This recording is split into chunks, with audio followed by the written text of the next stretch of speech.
I envy you your ability to have your smokes during the show. I can't smoke inside, but otherwise I'd have a couple of fat stogies next to me. I smoked a Gurkha bourbon the other day. You ever had those?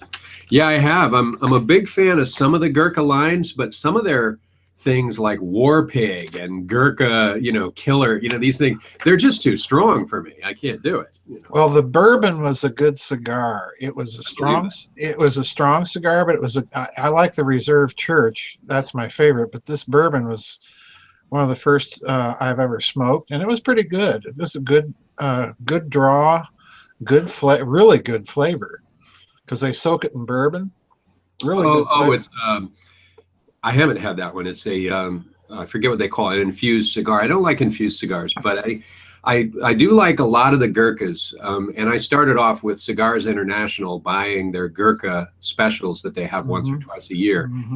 Their Gurkha samplers. And lately, the Gurkha samplers have had too many of what I would consider the lesser Gurkhas in it. So I stopped doing that. But I'll tell you what I did. I joined the Cigars International has a cigar club. And for $20, they'll send you 4 a month. And I think for $30, they'll send you 8. Which is about right for me, because then I can give a couple away, and so I joined the club, and the first shipment was just okay, but the second shipment blows me away. It's awesome. I got these cigars called the Man of War. That's this one right here. Man of War Puro Authentico Corona. And it's a little cigar. I don't normally smoke cigars that don't have a big draw and a big ring size. Right. I don't smoke a Corona. They're just a little small for me. But this thing is lovely. I mean, I like it better. It lasts just the right amount of time for a reasonably short smoke. It's a little bit stronger than your normal little cigar, but it's so elegant. And I looked it up to see, what do they charge? Because I wondered if, are they sending me cheap cigars or good cigars? And that's a $6 cigar by Cigars International standards, which makes it a $15 or $18 cigar by New York standards. Yeah. It probably in Jersey or a normal place in the Midwest, the thing would probably cost $13. And so I was really impressed that they included that in my bundle. Anybody that's a cigar smoker that hasn't looked into the cigar club on Cigars International, I vouch for it. I'll have to look into that. Been good for me, because then it also I don't have to be out of cigars and then go figuring out, okay, do I place a big order, and then how soon am I going to rent it? I just always have them coming. It's quite nice. Well, so I want to start with the top of the hour, Dr. Farrell, just announcing a couple of new features on the website for our listeners. So the first of those features is we have an all new support center. And what that's done is it's made it to where instead of looking in 4 or 5 different places to try to solve your support issue, you have to look at the FAQ, because very often the answers are there, or you need to try the #1 solution, which is a different browser, or you want to look at support news, which is, hey, we already know this is broke. We've made an announcement. No need to send it a ticket. We're working on it. Or you need to fill out a ticket. Well, you can do any of that and all of it on one page now. And so when somebody clicks support on the website, it's just everything's right there. It's super simple. So anybody that's been suffering with a support issue where you can't get in, or there's a billing issue, or you haven't been able to register, we can't solve every problem if it's on the local computer, but we've certainly made it easy for you to at least get with us and see if we can solve it. And that's feature 1. Feature number 2, we sneaked it in. I would say about a month and a half ago, 2 months ago. It was a suggestion from one of our listeners, and it is the forum. Now, we've had these Facebook-like community features on the site all along, and I don't love them because they tend to break sometimes, and when they break, it shuts everybody down, right? And it's, it jams up the system. We got to go in and fix it. But it makes it difficult to just follow a thread, because you constantly have this new stream of stuff, just like you do Facebook. And so I've been resisting doing the forum for a long time, because the work for you and I, we obviously do a massive amount of work supporting the website. You and I just can't take on staring at the forum day and night and supporting it around the clock. So the condition was, to the last person that suggested it, I'll do it if you'll become a moderator, and we'll take volunteer moderators. And So we made a system where there's a forum on the website. If you hover over community and click forum, you can see it. You can absolutely create threads and follow threads within any of we have areas in which you can create threads. And then we have a selection for things like suggesting new website features, voting for moderators. So if we get, one guy says, oh, this would be a good moderator, probably won't take that seriously unless the person gets 5 or 6 votes.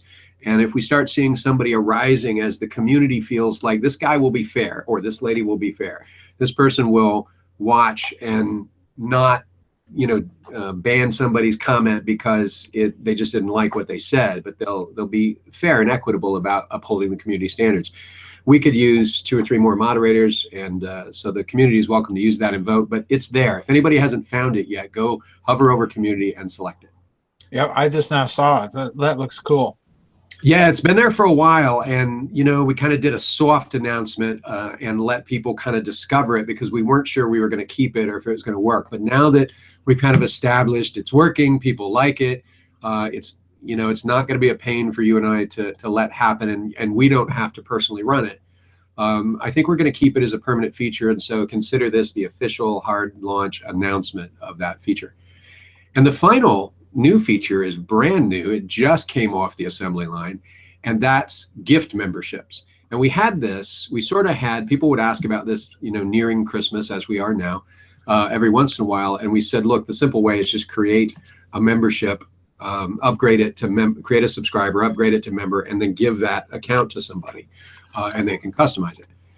We've actually created now real gift memberships where what they get is kind of a coupon code. They provide it to you when you buy it, and then you hand that code to whoever you want, and that person can use it to create a subscriber account and then upgrade it for free to a membership. And you can actually buy these either one at a time, or you can buy them in packs. So if you buy like 5 memberships, we'll give them to you a lot cheaper than if you just buy one at a time or something like that. So you want to give all your grandkids memberships, you can now do that. Cool. Yeah, it's a great new system. So we're going to keep obviously growing the community and adding features, and we'll continue to announce them here. Excellent. Sweet. All right. And by the way, we have to thank our members because every one of those things was pretty much a member suggestion. So we got it. The support member suggestion came from this is too hard, and so we fixed that. All right, so moving on to the show. Are you under the weather, Dr. Farrell? No. Oh, okay. I've just been up all night and reading, trying to finish my research for the Russia webinar. So I've been up all night. Gosh. Well, you can only spend so many hours on Breitbart before the eyes start to just fall. Oh, God, no. Okay. No, I don't go there. I'm sorry. I'm giving you a hard time. We all know it's zero hedge. So, so speaking of which, I want to welcome you, Dr. Farrell, to the Things That Go Beep in the Sky episode of our show. And there'll be a lot of things that we're going to cover that are up there and out there and beyond. I do have a bevy of other things I want to ask you about in current events at the end of the show. But I'd like to start off with something that doesn't go beep in the sky. It's right here at the beginning, and then we'll go right into space. Okay. The reason I want to start off with the beginning is sometimes I don't drop the bomb until the end of the show because I really want to hone it, polish it, get it right. And I decided that I don't know if this is a bomb, but I'm just going to go ahead, and even if it turns out to be a firecracker, I'll just drop it at the start of the show. We'll see how you feel about it. So you've been blogging about the wildfires in California. Right. And something stuck out to me in your comments. So you talked about the fact that the metal is melted and things are burned in such a way that it far exceeds what we would expect, a normal fire like that to do. Right. And that struck in my memory another time when we've seen metal melt at required temperatures that far exceed what we would expect, notably from airplane fuel. So what we determined is that 9/11, that airplane fuel just couldn't melt those darn girders to the degree they supposedly were melted that would destabilize that structure. Right. And so I don't know if this is a bomb or a firecracker, but here's what I want to ask No, you. it's a bomb. What connection do you think exists, if any, between the heat applied at 9/11 in the Twin Towers and the heat we're witnessing in the wildfires in California, both of which are capable of melting things that don't look like they're possible under ordinary physics using the causes, the modus Right. operandi that we're told are the causes. Okay. Well, no, it's a bomb. You know, that's a bomb. The problem with the wildfires, I'm getting a little feedback. The wildfires problem, I got to tell you, I've been looking at that and none of it makes sense to me. Somebody posted a video of a tree burning from the inside out. Now that's not all that unusual because sap in trees is conductive of heat, so that if you have enough heat, that's the way they're going to burn, more or less, if it gets into the sap and it starts conducting heat. But what really struck me was you juxtapose that with an aerial photo that somebody posted on their Facebook page. I linked it in the tidbits. There's an aerial photo of these burned out houses and businesses and structures. And all around the houses, the trees are not burnt. And in one case, their tree is literally right next to the house. This is burnt right to the ground. And the tree is, still in bloom. And I thought, gee, what in the name of sense? And then there were these pictures of cars. I've been getting, I didn't blog about these because I didn't get them until after I posted that. But there were these pictures of cars where the metal, it looks like the metal from the engine block has just completely melted. It's been running on the street. There's one car picture where you can actually see the metal liquefied and ran on the street.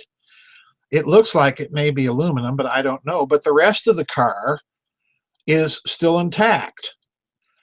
And I got to thinking, this is shades of 9/11 because, Dr. Judy Wood posted several pictures of these cars on her website where you see a part of the car is totally burned, usually the engine block, which I find, again, is the case in California. And the rest of the car, in some cases, the rear end of the car looks pristine, like nothing had happened to it.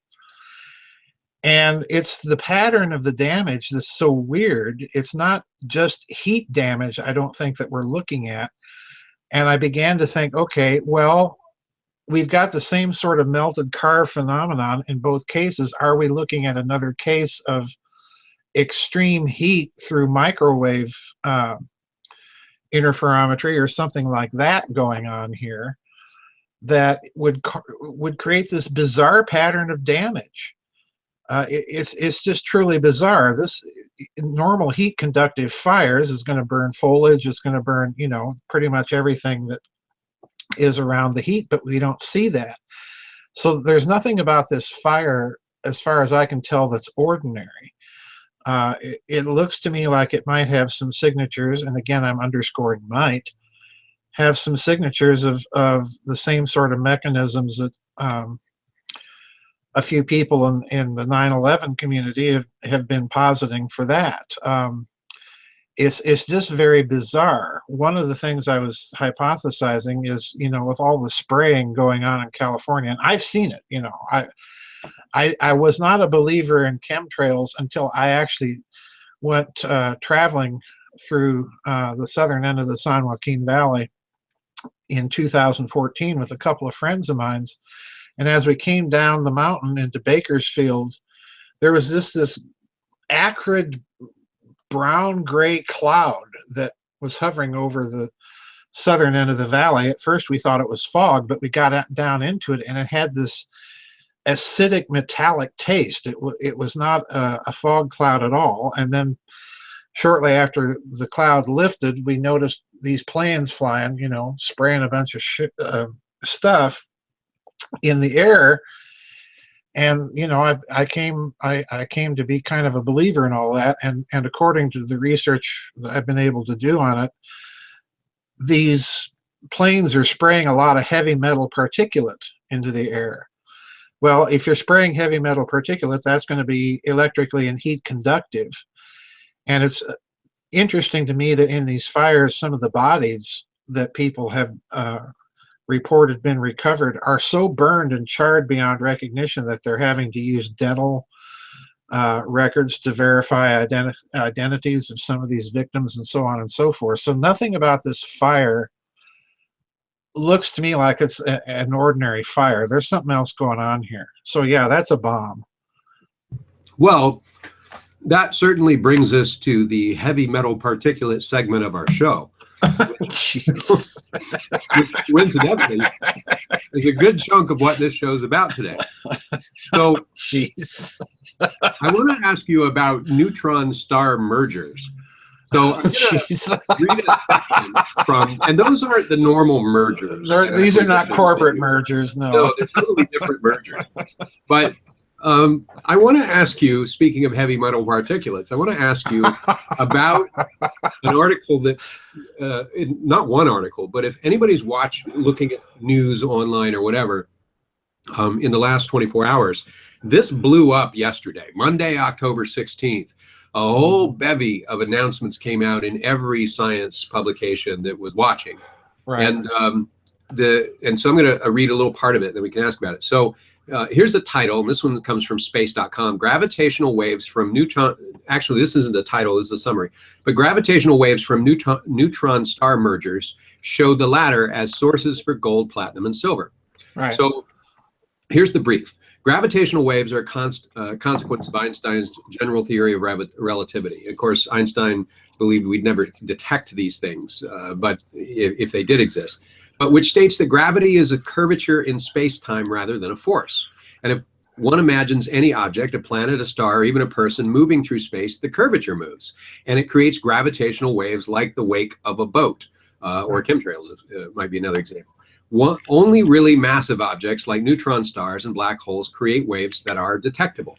Neutron stars are the corpses of stars more massive than our sun, and at just 12 to 15 miles across and completely full of neutrons, a neutron star is so dense that 1 cubic centimeter weighs 1 million metric tons. So when these neutron stars collide, there are two consequences that theorists have predicted. The stars would generate elements heavier than nickel and iron on the periodic table. Right. And two, they would emit gravitational waves as they spiral inwards. So they become a source of gravitational waves other than black holes. And these cosmic ripples in space-time would take energy away from the rapidly orbiting stars, and eventually the neutron stars would then collide and merge. And the collisions would be the source of elements such as platinum, uranium, and gold.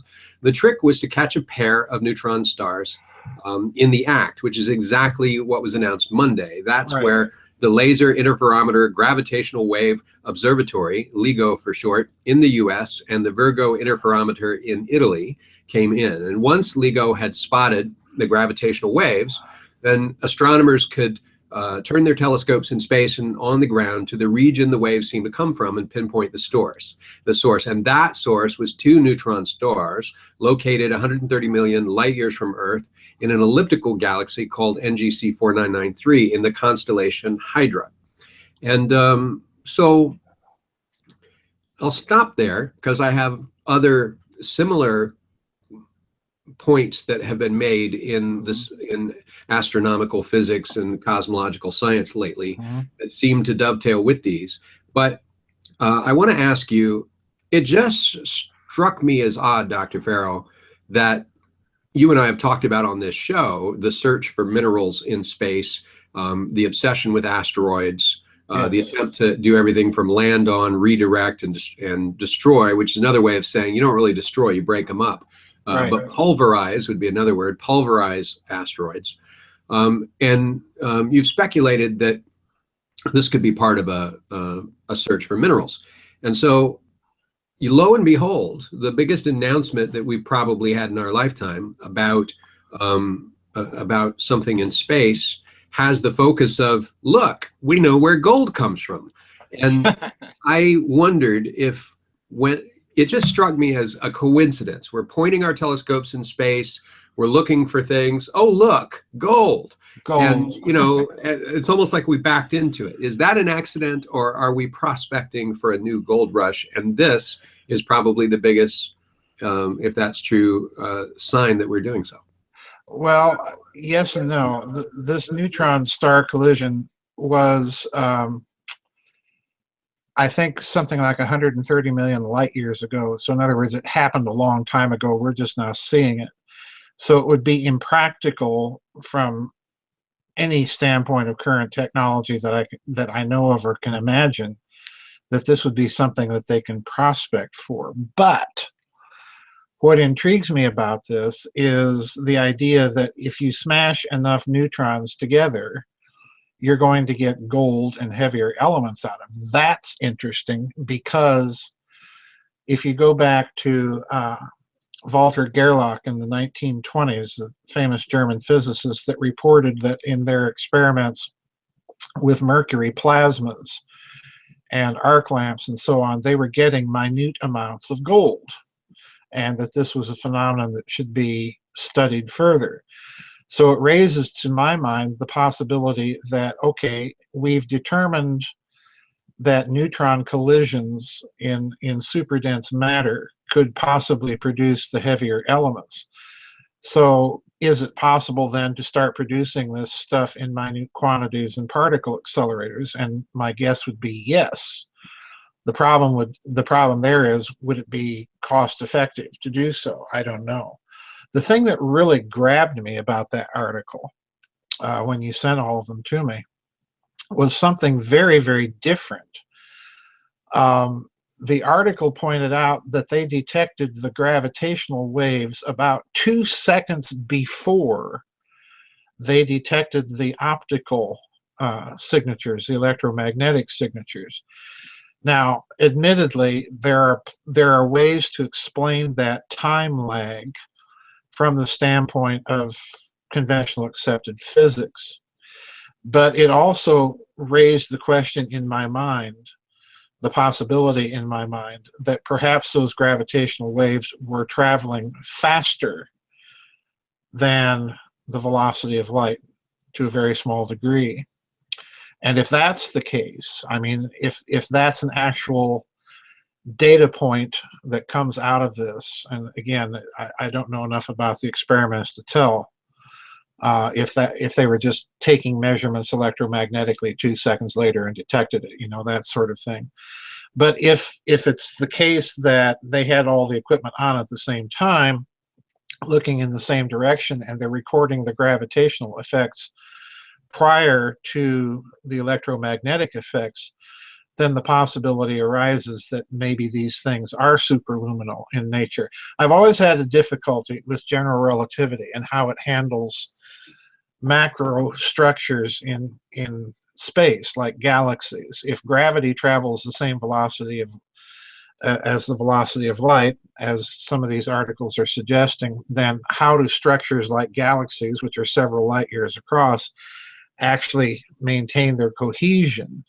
You have to have some way of explaining the structure on the basis of the information transfer of the field of gravity. And quite frankly, Einstein just doesn't seem to do the trick for me. But, you know, that I'm a heretic in that regard. So yeah, there's a lot going on there. What I found interesting is they're saying this solves the problem of how the heavier elements are generated. The other thing that I wanted to point out in respect to these articles is that there are theories out there about the sun actually having a liquid iron core that's responsible for some of the anomalies of readings that they get off the sun. And there have been astronomers, astrophysicists, proposing that stars actually have molten iron cores to account for some of the phenomena of stars that don't make sense under the model that they're just a big, you know, massive chained up hydrogen bomb, you know, held together by gravity. So there's lots of stuff in this that I think, just to kind of tie it all up in a package, there's lots of stuff coming out of this, I think, that's going to force them to re-examine basically most of their fundamental hypotheses about stars, neutron stars, gravity waves, and so on. So, you know, I saw a question being asked in Quora, which is a Q&A site where people post questions and answer questions. It's a lot better than Yahoo Answers, which you get some of the dumbest questions on earth and some of the dumbest answers. Dumbest answers on earth, too. I shake my head all the time. I won't click on a link from Yahoo Answers. And if Yahoo's listening, I'm sorry, but this is, I also don't eat at Burger King. But the Quora is actually pretty decent. And in Quora, somebody said, well, what about the Hadron Collider? Could the collider at CERN, could it create gold? And the answer, the first answer that came up in that list was the person said, well, yes, in minuscule quantities, you could do it. It wouldn't happen in proton-to-proton collisions, but in P-lead and lead-to-lead collisions, you could actually do it. Right. The point that they made, though, is, but it's not cost effective because you would get a minuscule amount of gold relative to the cost. And that I'm skeptical for a couple of reasons. One is the CERN collider isn't being paid for by the people that would be the recipient of any gold out of it. The CERN collider is being paid for by you and I. So if you wanted to be able to extract gold from the masses, it wouldn't really matter how expensive it was if gold was precious enough or needed enough. As long as you got someone else to pay for it, you're using their bankroll. And they can starve or whatever else, but you're using their bankroll. It's essentially the equivalent of the pharaohs having slaves for mining gold. What do they care about the suffering of the slave? So that's the first thing, is that, well, it all depends on who's paying for it relative to the result. It assumes that the person putting in the resource is the one responsible for reaping the resource, instead of you plant my crops and I harvest. But the other thing that made me skeptical was anybody there's a kind of an understanding in the development of all technology that cost is irrelevant at the beginning, that there's always a trajectory that something can be done faster, smaller, and cheaper. Right. That every technology we know has proceeded along those lines. If you remember what a DVD player cost when it first came out, or even a VCR, they were $1,500, and that was in the 80s for a VCR. And so the cost of those things now are, well, you can't give them away, but you get my point. They became really cheap. You picked them up for $59 at Walmart. Right. So, if you were trying to find a way to, the only thing that would make the Hadron Collider, or the ability to extract gold from some kind of not protonic collision, but a similar collision, irrelevant, would be if the gold weren't precious enough. And so I just wondered if there's any reason to believe that gold now, with as much as we're seeing and as much as you're writing about gold and missing gold and the visits to Fort Knox and all the other things, and bearer bonds and all the other things surrounding gold, is gold becoming, for some reason that is not heretofore understood by us, the most precious commodity in the cosmos, and therefore cost isn't relevant? Oh yeah. Oh yeah. Absolutely. The thing about gold is, I don't know if you're familiar with a form of matter called monatomic elements. Monatomic elements behave chemically the same as the regular element itself. The difference with monatomic elements is, in their case, an atom is a molecule. So in other words, in monatomic elements, you're basically stripping down the element from molecules to atoms. And as a result of that, this is the weird thing. Hal Puthoff, the famous physicist at the Advanced Institute of Physics at the University of Texas in Austin, same guy that was involved in the remote viewing program and all of that. Hal Puthoff wrote a paper, I think it was in 2005 or 6, I may be off on the date, where he discusses elements in 2 dimensions that lose, as a result of that state, lose about 47% of their mass. So in other words, and he even theorizes that the mass goes elsewhere. It's still there, but it's sort of somewhere else, higher dimensions or whatever you want to call it. Well, interestingly enough, the discoverer of monatomic elements by accident was a farmer in Arizona. David Hudson was his name. And Hudson had all of this land that was leached, quite literally, with all these heavy elements like iridium, platinum, and so on and so forth. And he noticed that these things, after he would bathe his land in acid to try and get rid of this stuff and make it suitable for planting, that these elements would become a fine white particulate powder, and that they would still react chemically the same as the regular element, but they were much lighter. In other words, the mass had disappeared. And it's interesting to me because in describing it as a fine white powder, he's hearkening back to alchemy, because you can read alchemical texts where they will discuss alchemical gold as being gold that has been so burned, quite literally, it's been reduced to a kind of fine white ash. Okay, so that stuff is in alchemical literature all over the place. And Hudson discovered Puthoff's paper and told him all about what he was discovering and so on and so forth. So yeah, gold, bottom line here is gold in that state, in other words, when it's been burned to a fine white ash, particulate fine powder, white powder. The interesting thing about gold in that instance is it has lost mass.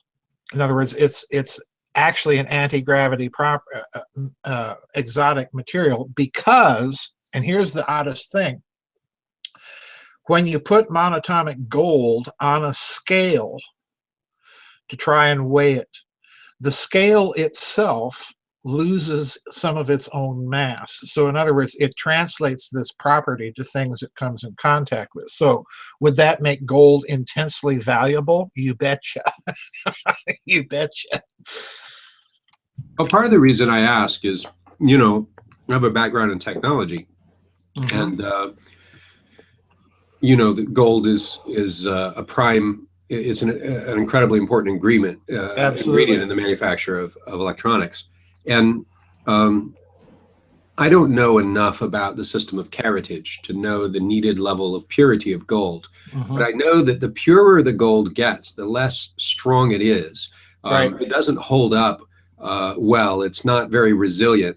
And so you alloy the gold and you get a lesser degree of purity, but then you get something stronger that you can use to coat things that you want to plate with gold or whatever.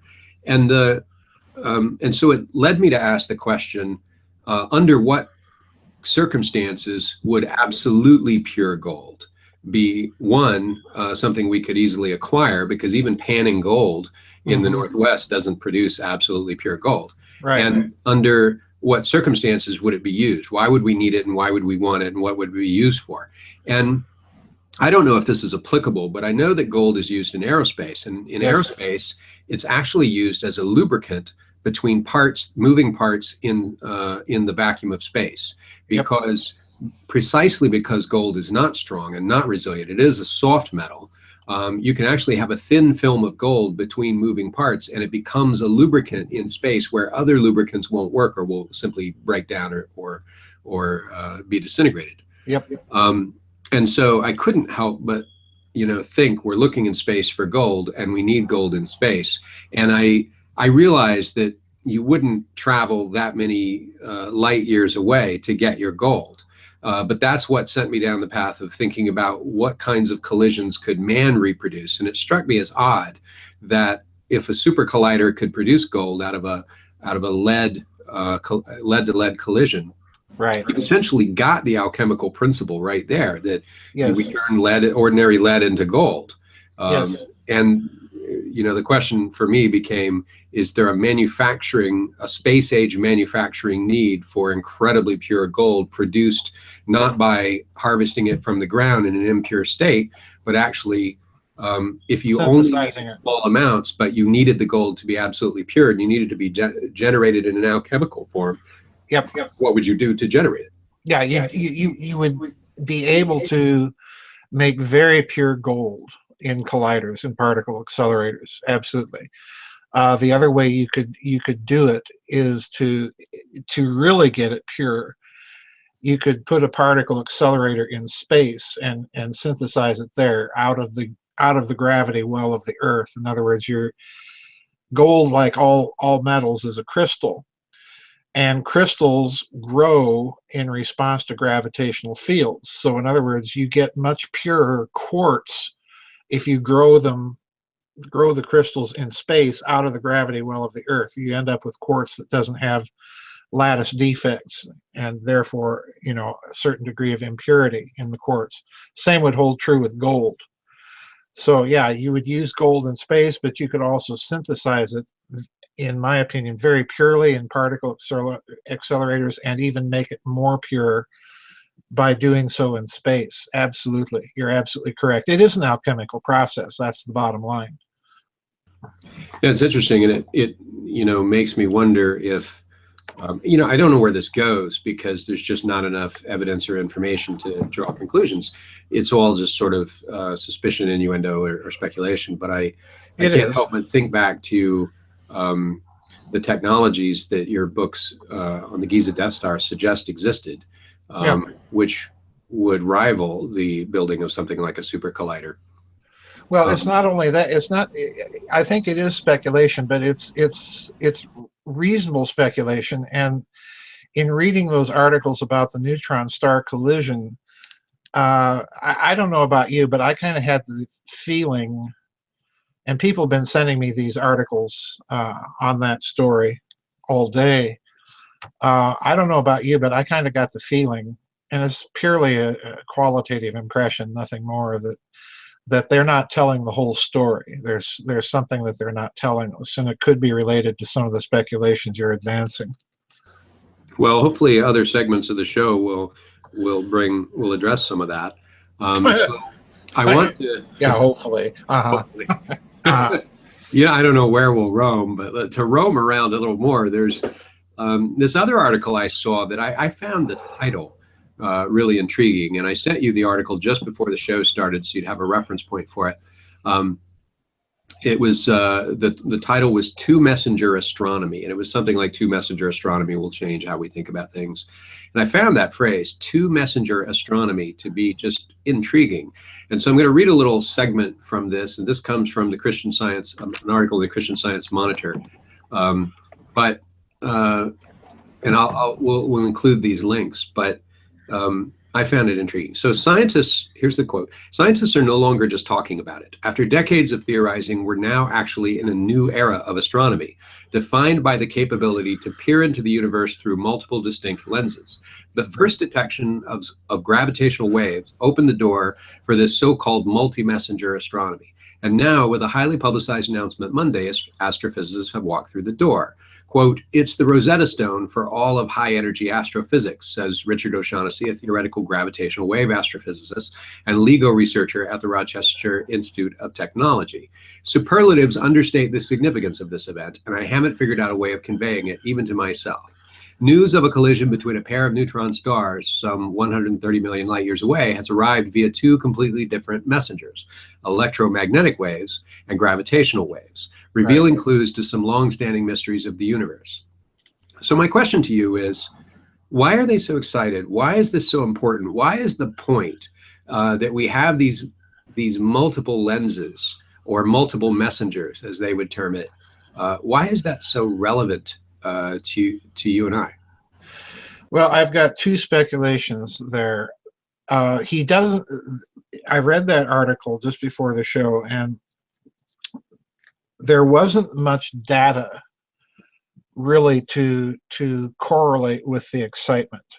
So I'm entirely speculating here on what the implications may be. The two messengers that he stresses are the electromagnetic waves and the gravitational waves, like you said. And my first thought in reading that was there something that they discovered that suggests electromagnetism and gravity should be viewed whole? In other words, are they finding evidence for a unified field linkage between the two forces? That was, that has been the holy grail of physics for quite some time. Einstein spent several years after general relativity trying to come up with precisely a unified field theory. There were several attempts besides his made. Theodor Kaluza, the famous German mathematician, made his attempt at it.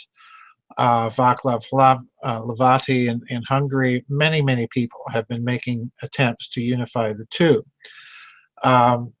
The fundamental problem in the unification of gravity and electromagnetism is if you geometrize forces, like Einstein was trying to do in general relativity. He geometrized gravity.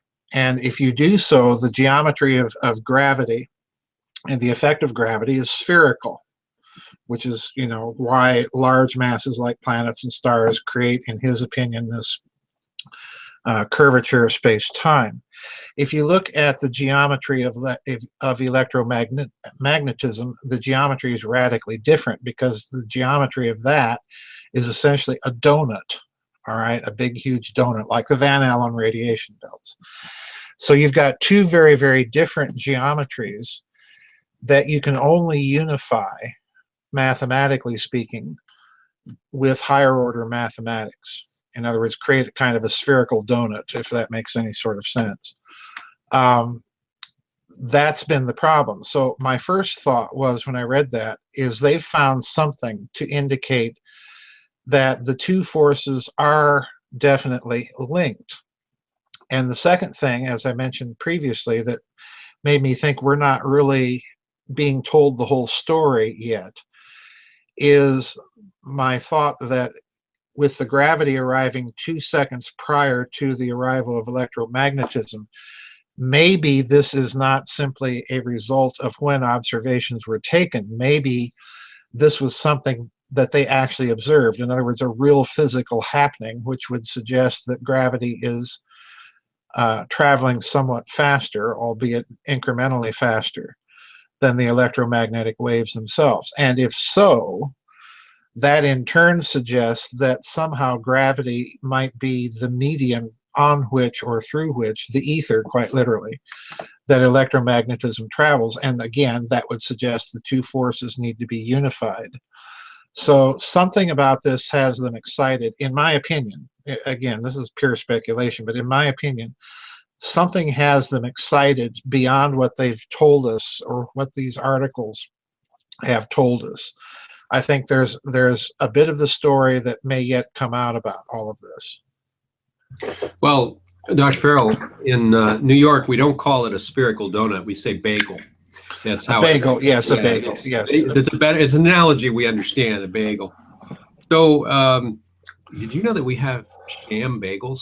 I heard that phrase. Somebody else, I don't even want. I'm a sucker for bagels. I love bagels. But if you come to New York, you got to be careful where you get them. So somebody leaned over to me one time and said, "Watch out for sham bagels." And I'm like, "What is that?" And they're like, "Well, you go to these bodegas or these corner delis, and they've got these things that look like bagels. They look identical to a bagel, but they haven't been boiled. So they're not chewy. You just bite in it. It's just like bread. It collapses in your mouth like Texas toast." Like, what is this? It's like, it's a bagel. It's not a bagel. It looks like a bagel. Bagels are boiled and chewy, It's just like, all right. Yeah, it drives me up the wall. I've had a couple of those sham bagels, and they make you mad, Well, it's interesting that you bring up the unified field theory, because of where I'm going next. And so I'm going to read an excerpt about this event. Last one, I promise. There's other stuff to get into that is related, but about this particular event from Fox News science section. So again, they, oddly enough, have the exact same quote from the Christian Science Monitor. The reporter must have liked that article, and about it being the Holy Grail. And then it goes on to say, "We already knew that iron came from a stellar explosion. The calcium in your bones came from stars. And now we know the gold in your wedding ring came from merging neutron stars," says University of California, Santa Cruz's Ryan Foley. "The crash, also called a kilonova, generated a fierce burst of gamma rays and a gravitational wave, a faint ripple in the fabric of space-time first theorized by Albert Einstein. This is, quote, "This is like a cosmic atom smasher at a scale far beyond humans would be capable of building," said Andy Howell, a staff scientist at LeCumbre Observatory. "We finally now know what happens when an unstoppable force meets an immovable object, and it's a kilonova."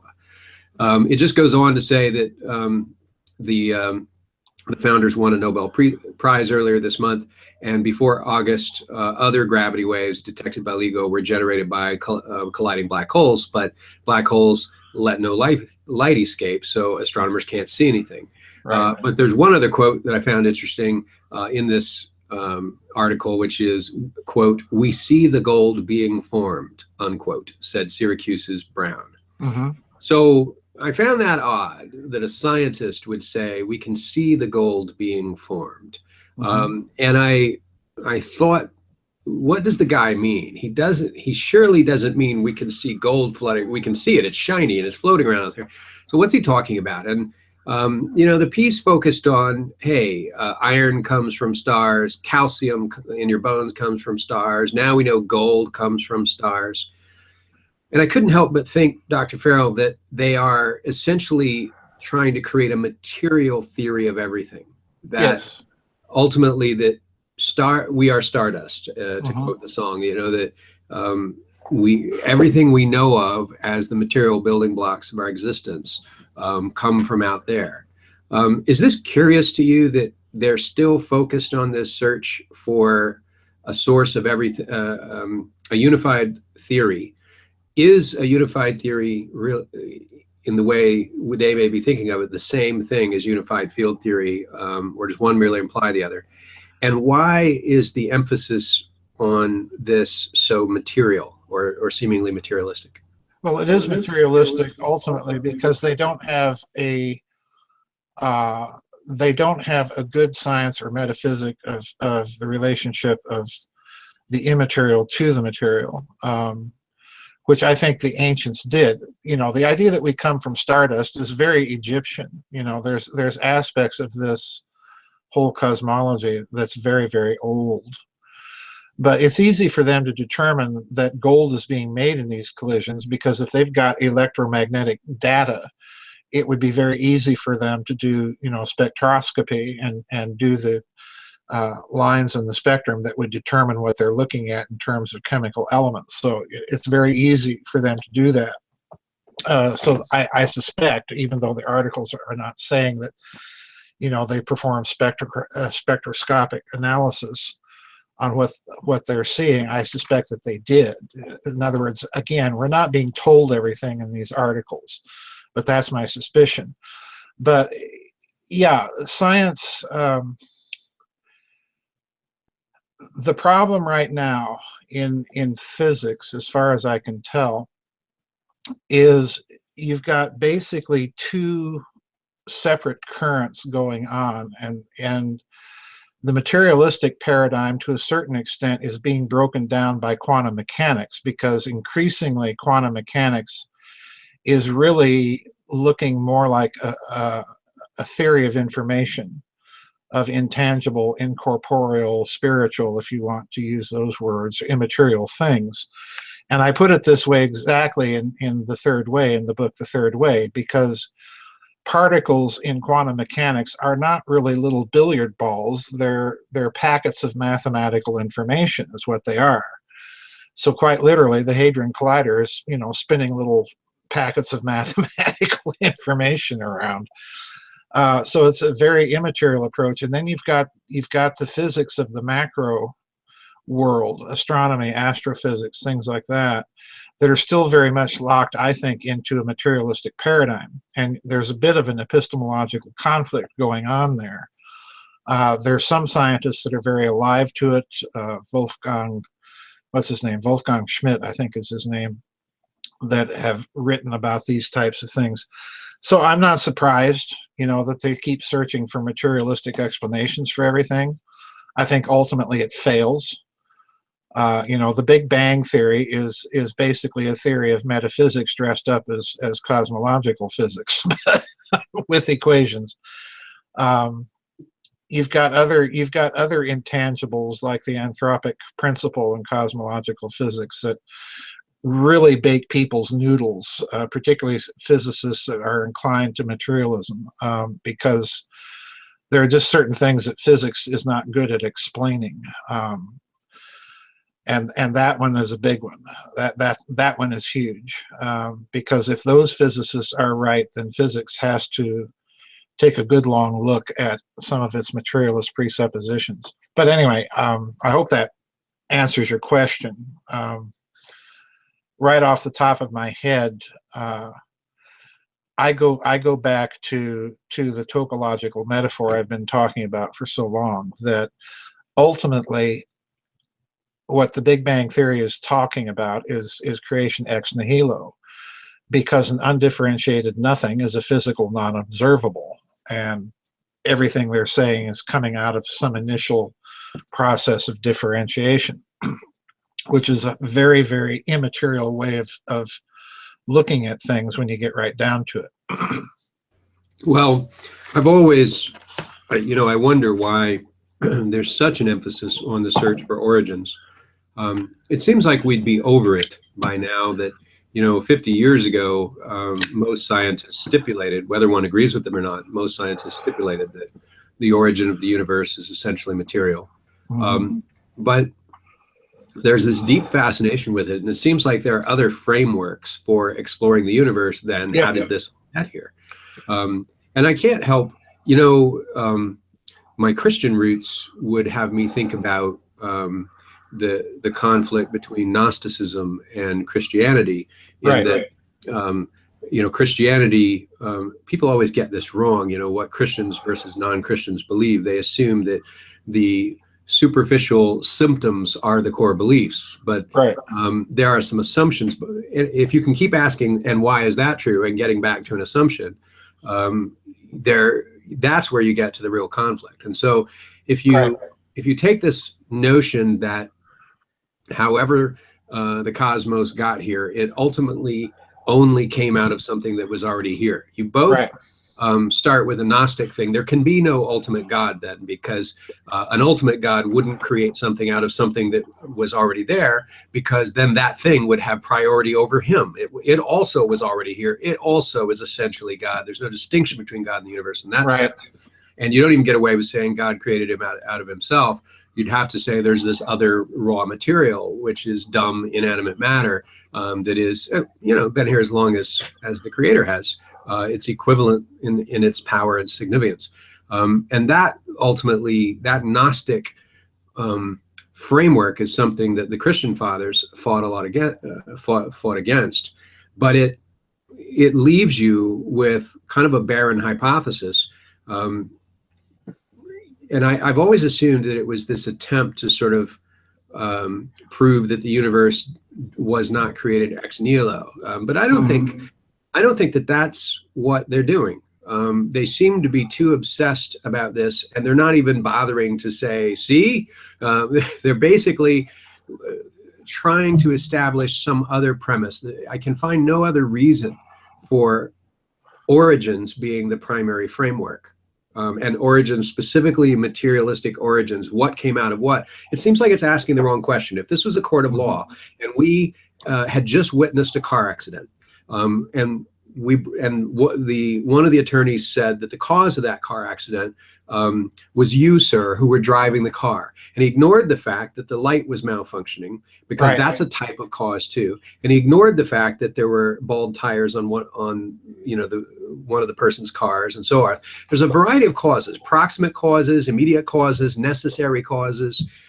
So this notion of what caused the universe seems oddly narrow. Yeah, well, again, this is my whole problem with cosmological physics. As I say, if you get right down to what the Big Bang really is, it's a theory of creation ex nihilo. And at a certain point, there's a famous Orthodox father, Gregor Palamas, that I love to quote, particularly to Western audiences, because he says something that makes no sense to a Western mentality, and that is, if God exists, the world does not, and if the world exists, God does not. And what he means by that is you cannot apply human language univocally to the world and to God. But the interesting thing is both are, he also comes out and says essentially that both are nothings. They're no things. So even the materia prima, in a certain sense, in his handling of it, becomes another word for God, because there is no other dualistic principle that you can imagine that creates diversity, and that's the problem. I think physics really got onto the wrong track under the 17th century, with looking at things from a completely materialistic way, which is odd because, Newton, one of the premier founders of modern physics, was himself thinking not so much in material terms. He was trying to think in very spiritual terms. So it's a very very interesting thing. Even at the end of Principia Mathematica, he says that all of this that he's just been talking about is really talking about the Spirit of God. And his materialism is constrained by that, and modern physics is not. Eventually, Daniel, what I think is going to happen, you already see it happening in physics. Quantum mechanics, again, threw physics such a curveball because it really put the priority on the observer and therefore on consciousness. And at some point, physics is really going to have to knuckle down and address that, which it hasn't yet. A few physicists do, but so far they're not mainstream. But at some point, it's going to have to, I think, jettison this material paradigm and get back to the idea that it's really doing a kind of metaphysics with equations, to be quite blunt. Well, there's another discussion happening this week about astronomy, and I'll read this quotation from, it's the last really lengthy quotation, but read this quotation from Seeker.com. Mm-hmm. And it's talking about the theoretical ninth dark planet in our solar system. And it says the hypothetical planet is believed to be about 10 times more massive than Earth and located in the dark outer reaches of the solar system, approximately 20 times farther from the sun than Neptune is. While the mysterious world has still yet to be found, astronomers have discovered a number of strange features of our solar system that are best explained by the presence of a ninth planet, according to the NASA statement. Quote, there are now 5 different lines of observational evidence pointing to the existence of Planet 9. Konstantin Batygin, a planetary astrophysicist at Caltech in Pasadena, said in a statement, if you were to remove this explanation and imagine Planet 9 does not exist, then you generate more problems than you solve. All of a sudden, you have 5 different puzzles, and you must come up with 5 different theories to explain them. So clearly, they're using Occam's razor, which is not a proof. It is just a method of thinking, of course. Right. But since then, thank you for saying that, by the way. It wearies me, right? But since then, the astronomers have found new evidence that further supports the existence of Planet 9. With help from Elizabeth Bailey, an astrophysicist and planetary scientist at Caltech, again, the team showed that Planet 9's influence might have tilted the planets of our solar system, which would explain why the zone in which the 8 major planets orbit the sun is tilted by about 6 degrees compared to the sun's equator. Right. Over long periods of time, Planet 9 will make the solar system planet precess or wobble just like a top on a table, or in New York, we call it a dreidel, Batygin said in the statement. Finally, the researchers demonstrate how Planet 9's presence could explain why some Kuiper Belt objects orbit in the opposite direction from everything else in the solar system. And finally, no other model can explain the weirdness of these high inclination orbits, Batygin said in the statement. It turns out that Planet 9 provides a natural avenue for their generation. These things have been twisted out of the solar system plane with help from Planet 9 and then scattered inward by Neptune. Right. So my question, I got a couple of questions about this, but my initial question, of course, is the moment I start hearing somebody talk about Planet 9, in the dark recesses of space, I start to think back vaguely to ancient texts that I I can't recall any one phrase from. I couldn't quote. I wouldn't be able to say, yes, well, the ancient Armenians said this or the Assyrians said that. But it feels like I've heard this before and Yes, not in yeah. modern writing. So, and it feels like I've heard this in potentially the Sumerian myth about Yep. what's the one guy, it has another guy and they're friends. You know who I'm talking about? It's a famous Star Trek episode. Enkidu and Gilgamesh. I keep thinking back to Enkidu and Gilgamesh and thinking this reminds me of that. So my question to you, Dr. Farrell, is what ancient evidence exists for a ninth planet? And if there is a ninth planet, how would that affect some of the things that we're talking about in terms of the way we're looking at the origins of the universe, and so on? Okay, here I'm going to have to eat crow. Because for many years, I have been telling people that I disagree with the scenario of Zecharia Sitchin, who is probably the individual that you have heard this from. He wrote a series of books many years ago based on his analysis of Sumerian texts primarily, but a few others, in which he hypothesized that the Sumerians knew of another planet in the solar system, which they called Nibiru. And in his scenario, he posited that this planet does not orbit the sun, more or less slightly canted off the plane of the ecliptic, but that it was orbiting the sun in, so to speak, a kind of a polar orbit. And that every 3,600 years it comes crashing into the solar system, wreaks havoc, and so on and so forth. Now, I distanced myself from his scenario in that I said at the time, repeatedly, you can go online and hear me in these interviews, where I said, if that is true, then we should see signatures in the orbits of the planets that would make them sort of act like fishing bobbers on the plane of ecliptic, bobbing up and down as they move around the sun.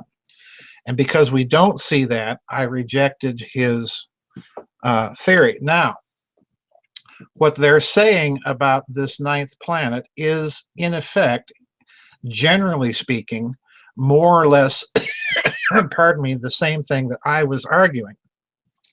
That there are, pardon me, there are signatures in the solar system, which I was unaware of, that seem to indicate that some massive object is out there and causing this very strange behavior. Another fellow by the name of Lloyd Crittenden published a book called The Dark Star, in which he posited another massive object in the solar system, although he avoided Sitchin's rather bizarre scenario. So I think that, yeah, arguing from the standpoint that the planets are slightly canted off the plane of the ecliptic about 6 degrees would indicate that there's a massive object, and that that object in turn is, if I can use the expression, wildly canted off the plane of the ecliptic. In other words, it may be as much as 20 to 60 to 70 degrees. In other words, its orbit is very, very different. And that accounts for the other planets being pulled in a certain direction. That may account for it.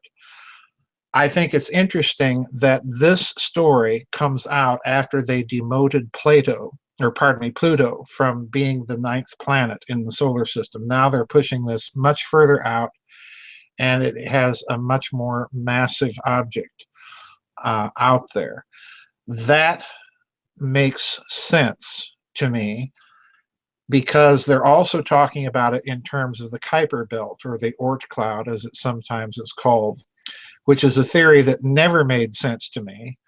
That theory being that there's all that debris way out there beyond the known solar system, that wandering stars occasionally kick this debris into the orbits of comets. I've never bought that theory. Dr. Tom Van Flander never bought that theory. But another massive object out there, like a planet in a regular orbit, might be able to account for some of that.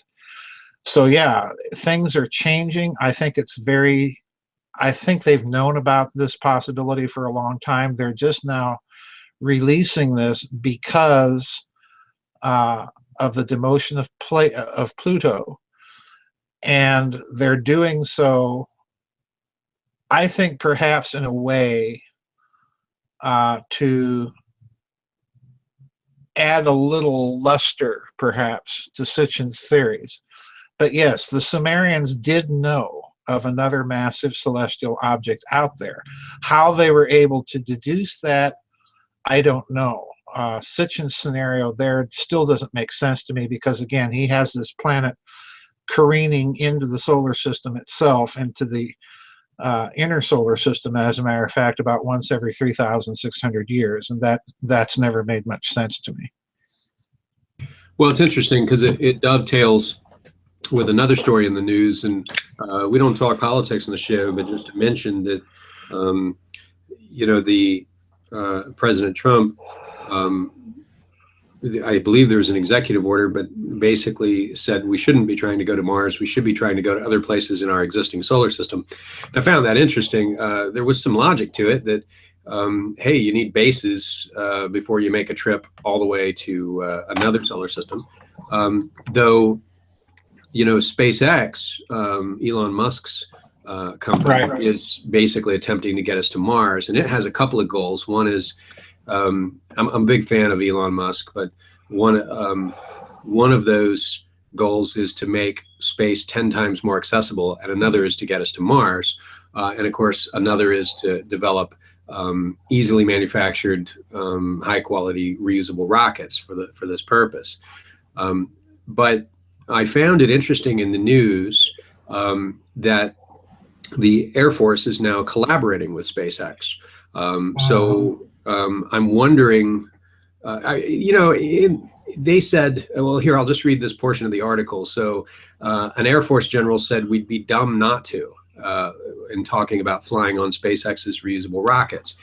So this comes from Ars Technica, but the interview originally came from Bloomberg. And they basically said the potential savings from reusable rockets like the Falcon 9 booster now being flown on SpaceX, flown and reflown, is irresistible. The market's going that way. We'd be dumb not to, they said, and we have to make sure we do this smartly. But it's, they have to be reliable. But it'd be absolutely foolish not to begin using them.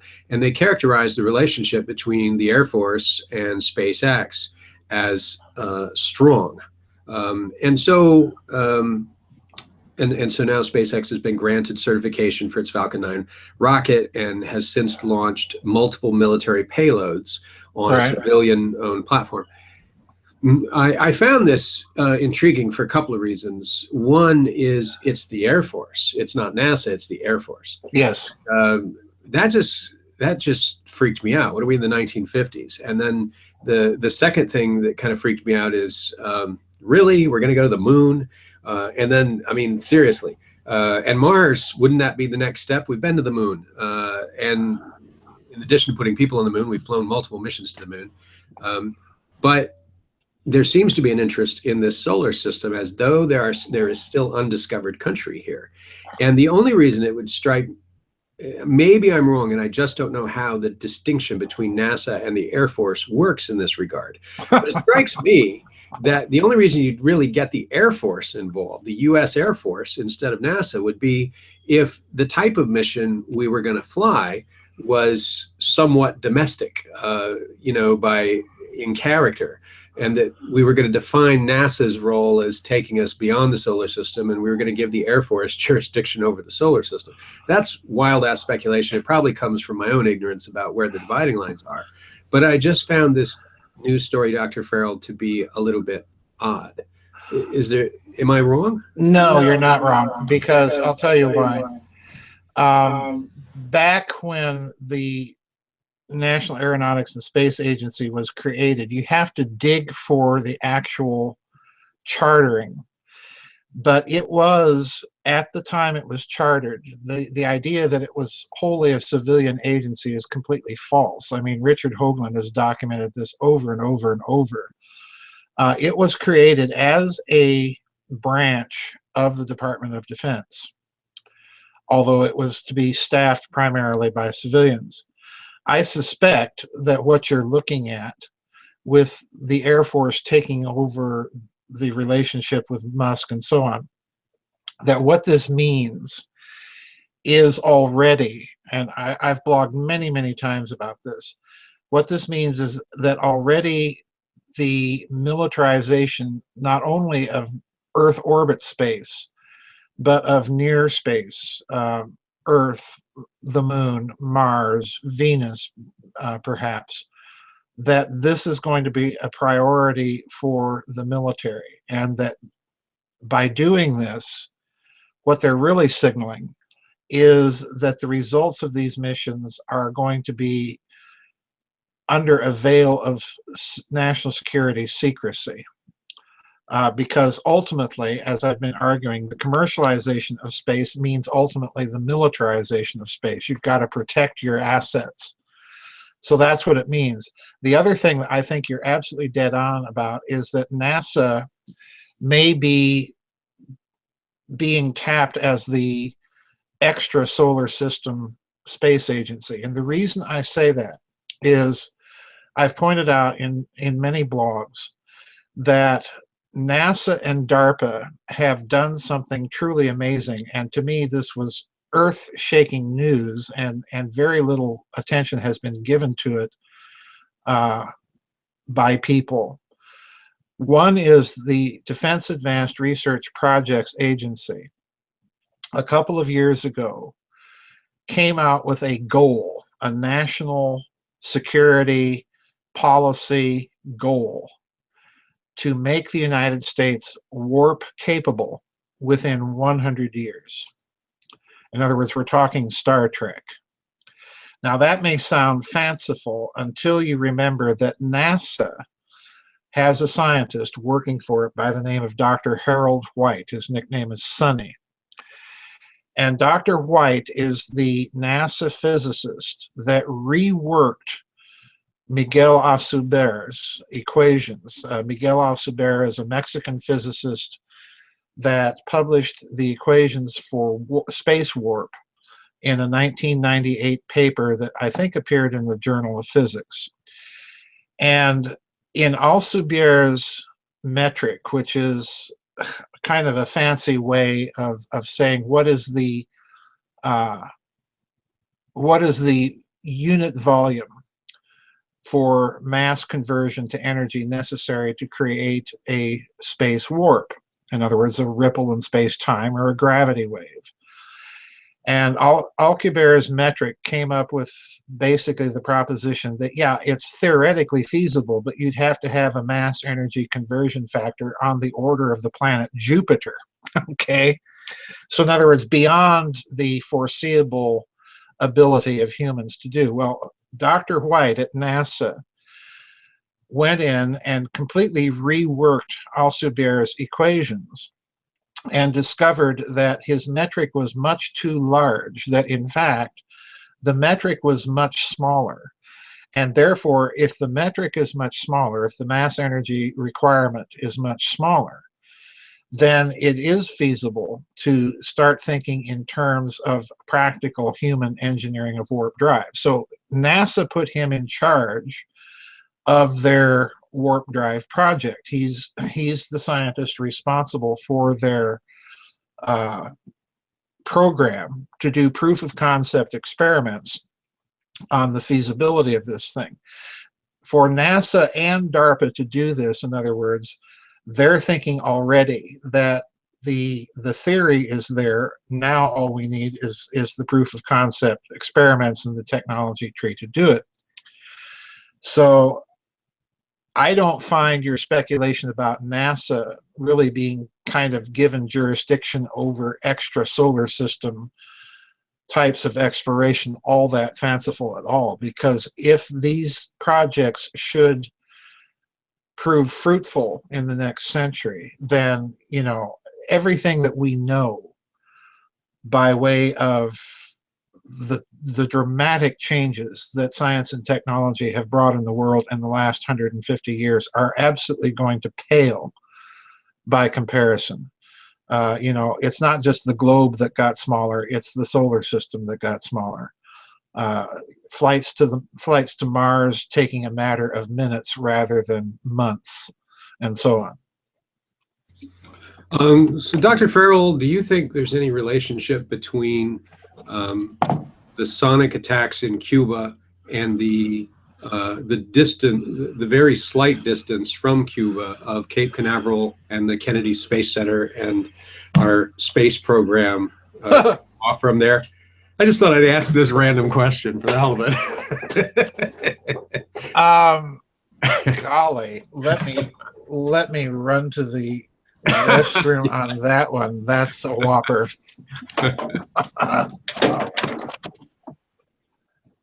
Oh, wow. Oh, jeez.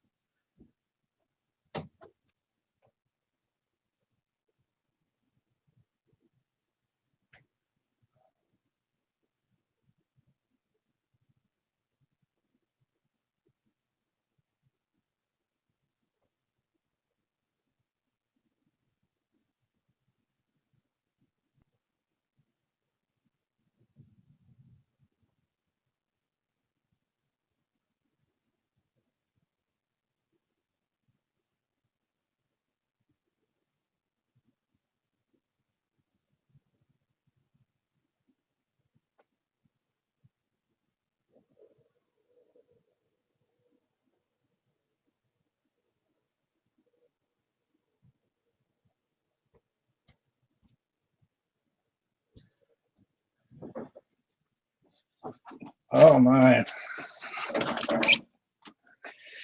Funny you should ask that. Sorry about the interruption. I've been up all night.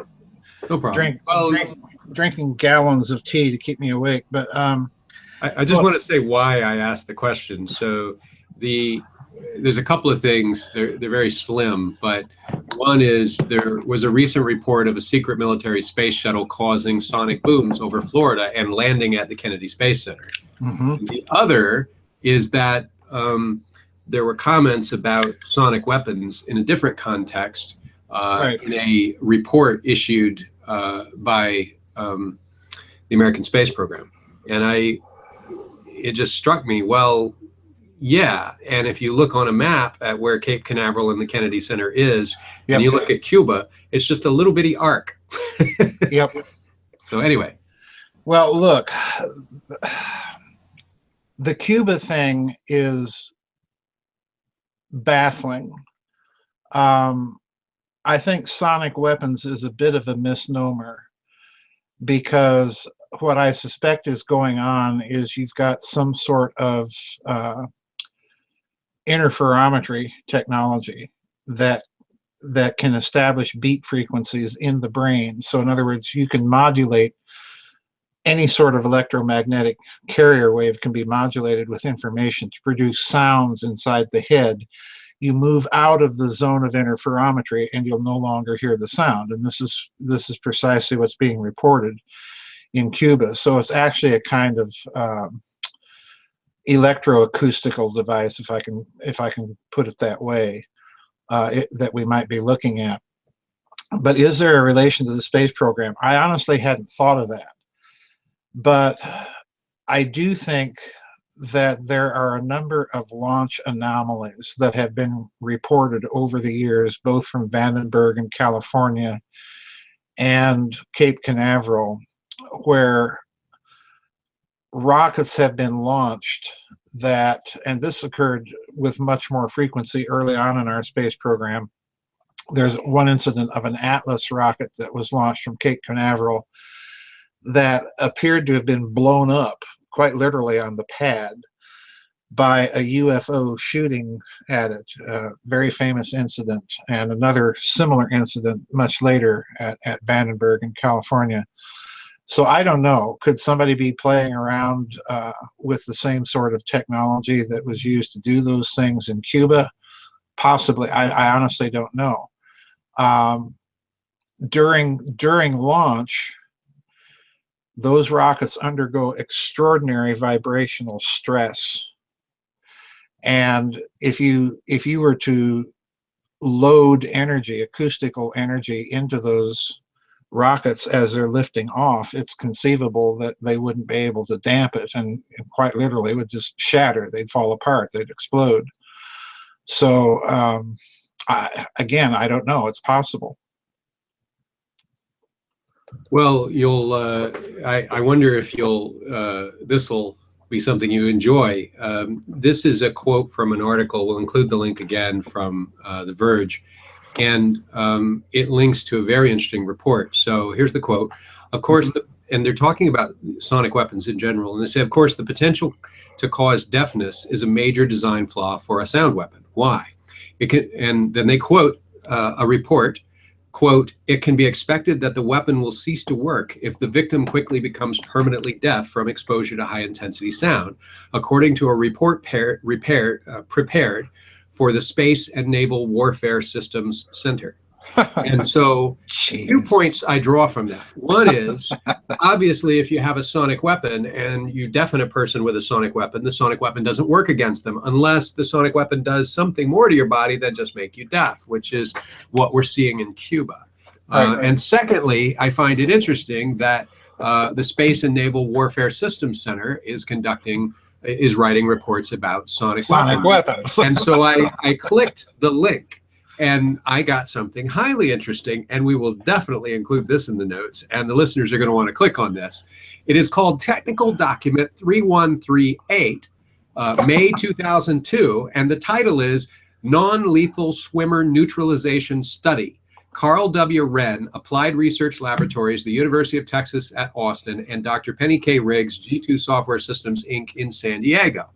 And the report is from the Space and Naval Warfare Systems Center. And basically, here's the abstract of the report, and this is what I found intriguing.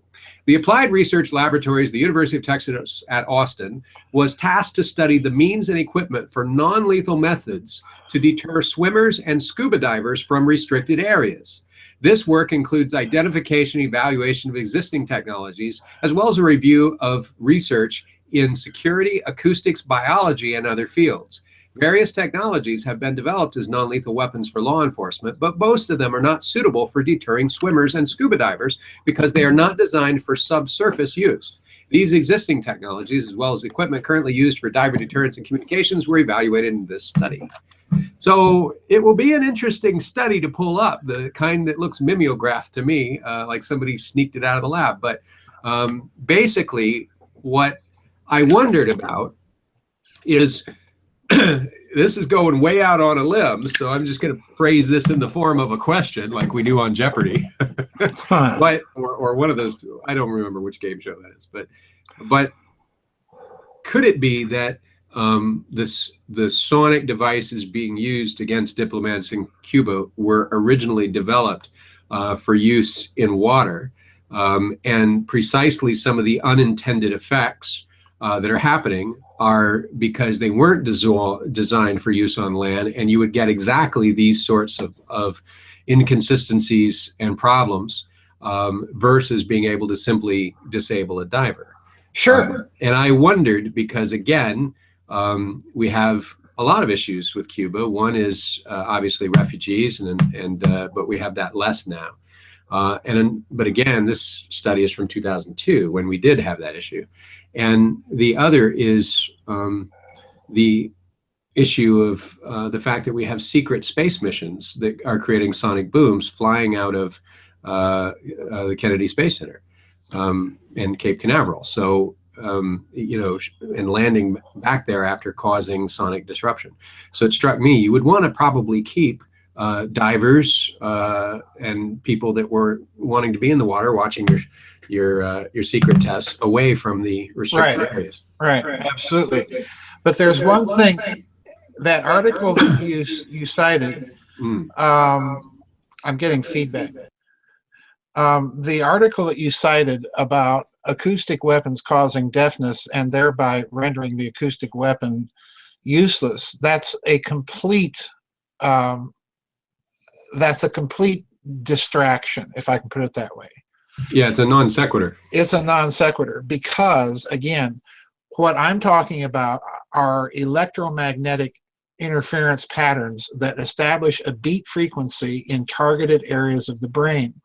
So in other words, you can use that technology to stimulate the audio cortex in the brain and make it hear things that the ears are not. In other words, you may think you're hearing through your ear, but you're really hearing it directly in your brain, and that would apply to people that are deaf and people that are, capable of normal hearing. So all it requires not to hear that sound is to move out of the zone of interference, which is exactly what's reported in Cuba. So could you use that technology then to establish zones, like your article suggesting, in the water where you're going to cause extreme acoustic discomfort and drive people away? Absolutely you could. Absolutely you could. And you can do it not only in water, you can do it in any medium, quite literally, because ultimately the medium that you're dealing with is not the air or the water, it's the brain itself. So you could use this technology even in outer space. If you could create a zone of interference in the vacuum of space with an astronaut or a cosmonaut or a taikonaut's brain in the zone of interference, yeah, the same effect is going to be created.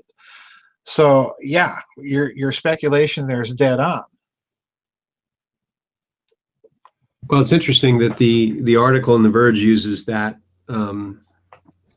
that premise to they point out that Right. sound can damage the body, but they reference immediately ultrasound and talk about it has to be in contact with the body, and of course that's a red herring as well. Yeah, it And, is. I mean, it's getting a little bit, talk about going out on a limb. They're going out on a limb trying to put the pieces back in the box, but the reference to what's going on in Cuba, they end up sort of drawing a conclusion. And again, we referred early in the show to Occam's razor. It's not a proof, it's a way of thinking. And often the use of it results in the wrong conclusion, Right.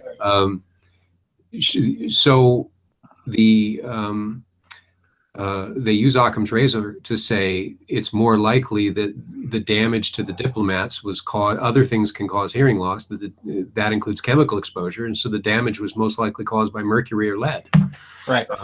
Which I find far-fetched. Really, yeah. they all got mercury or lead through, what did they all drink from the same punch bowl and it was just steeped in the stuff? I mean, well, yeah, this, that right there, it's a violation of their own use of Occam's razor, because then you have to posit that they're drinking or eating tainted sources of food that others are not eating, and you have to construct some very wild scenarios to get that to work. In other words, what they don't want people really to be thinking about is that there's anything to these acoustical weapons, but they've been around for a long, long time. I mean, Bill Clinton's Secretary of Defense, William Cohen, mentioned some of these types of weapons on occasion. Lieutenant Colonel Tom Bearden has been writing about these types of things for decades. You can go online and look at patents for these types of electromagnetic beat frequency brain entrainment technologies. During the Waco siege, there was a story run, I think it was on ABC or CBS, one of the two, about some Russian experts that the FBI had brought over to use this Russian technology that they had developed for doing precisely this type of acoustic modulation directly to the brain. So, this stuff has been around for quite a while, and to pretend that it doesn't exist like some of these articles are now trying to do, it's just pure nonsense. It's out there. It does exist. People sent me some recordings of the supposed alleged sound that was heard in the Cuban embassy. And again, I have no way of determining the provenance of some of this stuff, if it's really legit or if it's just somebody making it up. I don't know. But what I heard in the short little bursts that I played was extremely unpleasant. And it sounded to me precisely like information that had been modulated through an interferometry pattern. So I'm not buying these waffling explanations. I'm just not. They make no sense to me. Well, you also have talked in the recent past, about being able to project thoughts by projecting sound into the minds of people. Correct. Right. You could have seen an attempt to do something like that. Yes, absolutely. Absolutely. So that rounds out our main section of the show, things that go beep in space. I've got a couple of smaller segments of the show, and so these will go pretty quickly. But one of them is called, this segment we'll dub "Things with Teeth." So there was a movie from the 70s. No, anyway, but so I want to ask you. I read a book. It was a pretty interesting book, and it was about the possibility that you could have megalodons still in existence. These are these prehistoric sharks that are, many times bigger than the biggest great white, and a lot deadlier. And it talked about a series of shark attacks that have occurred at various times in freshwater in the United States, far upriver and inland, where sharks have made it in and dragged several people off and killed them. And so there was an article in Newsweek, and it was called something like "Alligators Are Eating Sharks." And to quote the article, the study of the stomach contents of 500 living alligators captured and examined by Kansas State University researcher Jane Nafong, blah, blah, blah, unveiled 4 different species of sharks, including nurse sharks and stingrays. So they're finding that alligators are eating a good chunk of sharks. They're getting some shark in their diet. That's wild. And it's dolphin-free shark. It's the good kind, the white stuff packed in water, not oil. But anyway, just for those of you that were worried about that. But alligators, I like the taste of dolphin. It gives it a little extra zest. Oh, please, don't go there. Alligators are not inherently... That's like eating dog, Daniel. Come on. Jeez. What? You have a problem with that too? Yeah. I used to live in Korea, so no. Anyway, no, I never ate dog. Oh, jeez. Alligator, and most Koreans don't. Alligators are not inherently the victor in any altercation with any shark, however. In fact, as the relationship with the two species becomes closer, what the dynamic between them looks like is more of mutual hunting or reciprocal predation.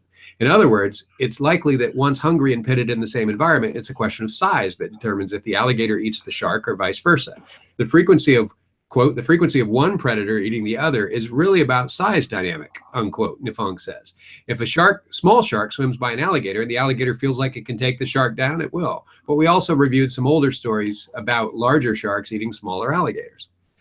So we have this interesting interaction between what is a saltwater animal and a freshwater animal. And as a little bit of additional backstory, sharks can survive quite a while in freshwater. Right. A long time, long enough to live there and hunt there for a while. It's like you can survive, in Alaska if you need to for a season or two. But alligators can even survive for a short time in saltwater. They have the ability to suck fresh water off of the surface of a saltwater area. They don't have the ability to process the salt the way the shark can get away with being in fresh water. So the sharks get a little bit of an advantage there. But once the shark gets inland, they're kind of in the alligator's territory. What I found interesting about this, Dr. Farrell, is it was back in the 1920s that we had I believe around the Prohibition era, that we had the big shark attacks inland. Really far inland around Chicago, in the middle of the United States, along the rivers. And we haven't heard a lot about that since then. You don't hear every other day Johnny got eaten by a shark in the Suwannee River, But, here we're talking about this again, and we're finding that the sharks they don't have a PR service, but they are getting devoured quite heavily in fresh water, which implies that there's a larger percentage of sharks that escape being devoured, which implies that there's a large number of sharks inland in our waters, in our water systems. And I don't have any information on how far inland, but I wondered what is driving these animals inland? That's question number one. Why now? Why are we? Why, is it? Has this been happening all along, or are we starting to see? Is this a change? And if it's been happening all along, why aren't we seeing more sharks? Why aren't fishermen catching sharks? That's a weird question. Yeah, And because I'm there's a not. lot going on in the world with Yeah, migrations, as we know. I'm not sufficiently familiar with all of this to be able to uh, do anything but speculate. But I would say there's possibly two causes. It sounds to me like what's happening is, like you say, we had that business in the 20s. I think it continued up to the early 30s of shark attacks inland in rivers and so on. I remember those stories, and then it kind of faded, and now it appears to be coming back. So I'm thinking there might be two very different explanations possibly working in tandem. One is that the sharks are being driven inland by other predators in the deep oceans. Possibly these megalodons, in other words, gigantically big sharks eating other sharks. Possibly even, the alleged giant octopus, which I actually think does exist, although they've never been captured. Octopus love to feed on sharks. But another problem or another possibility is that there is some sort of environmental change in the oceans themselves that are driving these predators inland, in the inland waterways, to seek out different types of prey. I don't know. It may be a cyclic thing because, like you pointed out, you had all those stories back in the 1920s, and I've seen some of those stories. I know what you're talking about. So that would be my guess. You may have some evidence here for unknown predators that have returned. And I don't find the idea of a megalodon all that impossible for the very simple reason, what's the name of that fish? The Silencopolis or something or other that they found in Africa decades ago, a prehistoric fish that was supposed to be extinct 100 million years ago, and then all of a sudden you've got fishermen in South Africa catching the thing. So I don't rule out creatures existing that we have not found good solid evidence for other than anecdotal. I don't rule it out at all. Well, it's interesting because these reports, Yes, it is. I don't know that anybody's collating them right now, but Right. so you can Google the Jersey Shore shark attacks of 1916. That was a big one. Yes. But if you Google shark attacks in fresh water, you find an amazing array of recent hits. You've got, it's not just happening in the US where they're getting eaten by alligators, and they're not just getting eaten, they're attacking people. So in India, fishermen are waist deep in rivers and sharks are swimming up water and getting them. And then secondly, this past year, November 2016, end of this last year, a rare giant shark took out a seal in the Oregon River, and it got caught on film. It was like this enormous shark just took it down, and the seal was in fresh water, and the shark apparently went up the river and got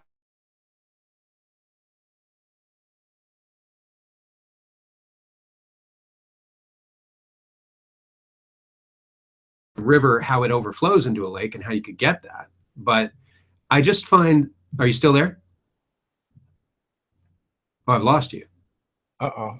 Oh, no, you're there. You're back. Okay. I lost you for a minute. You still there? Yeah, I'm still here. It happened again just then. Yeah. Okay. Yeah. So, but in Lake Pontchartrain in Louisiana, there's shark attacks on swimmers, and I can get how floodwaters would carry sharks into a lake or something like that. But I just find it odd that we're starting to see the permeation of fresh water by sharks, or that we're just hearing a lot about it now. And it could just be that we have greater access to information that's been happening all along. But I'm surprised we're not hearing more of an outcry of, hey, careful where you swim. Well, yeah, the real question is what's driving them into fresh water where they don't normally hunt. And this thing in the Northwest of attacking the seal, again, that might be environmental. That might be some sort of environmental consequence of Fukushima, because the behavior is very, very odd for a shark to do that, unless it's its own Well, hunting. Go ahead. it also made me think of sound weapons designed to disable swimmers. Exactly. Yeah. Yeah.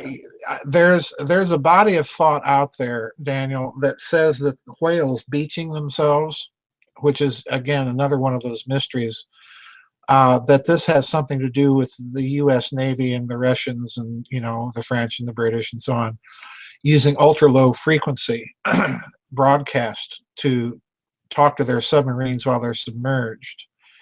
That this is interfering with the habitat of whales and so on. So it might be, it might be some sort of environmental effect that we're looking at too. Sharks especially, with their keen sense of smell and everything else, you alter the environment of the ocean, and that's gonna interfere with that sense of smell. So I wouldn't be at all surprised that there's some environmental causation here.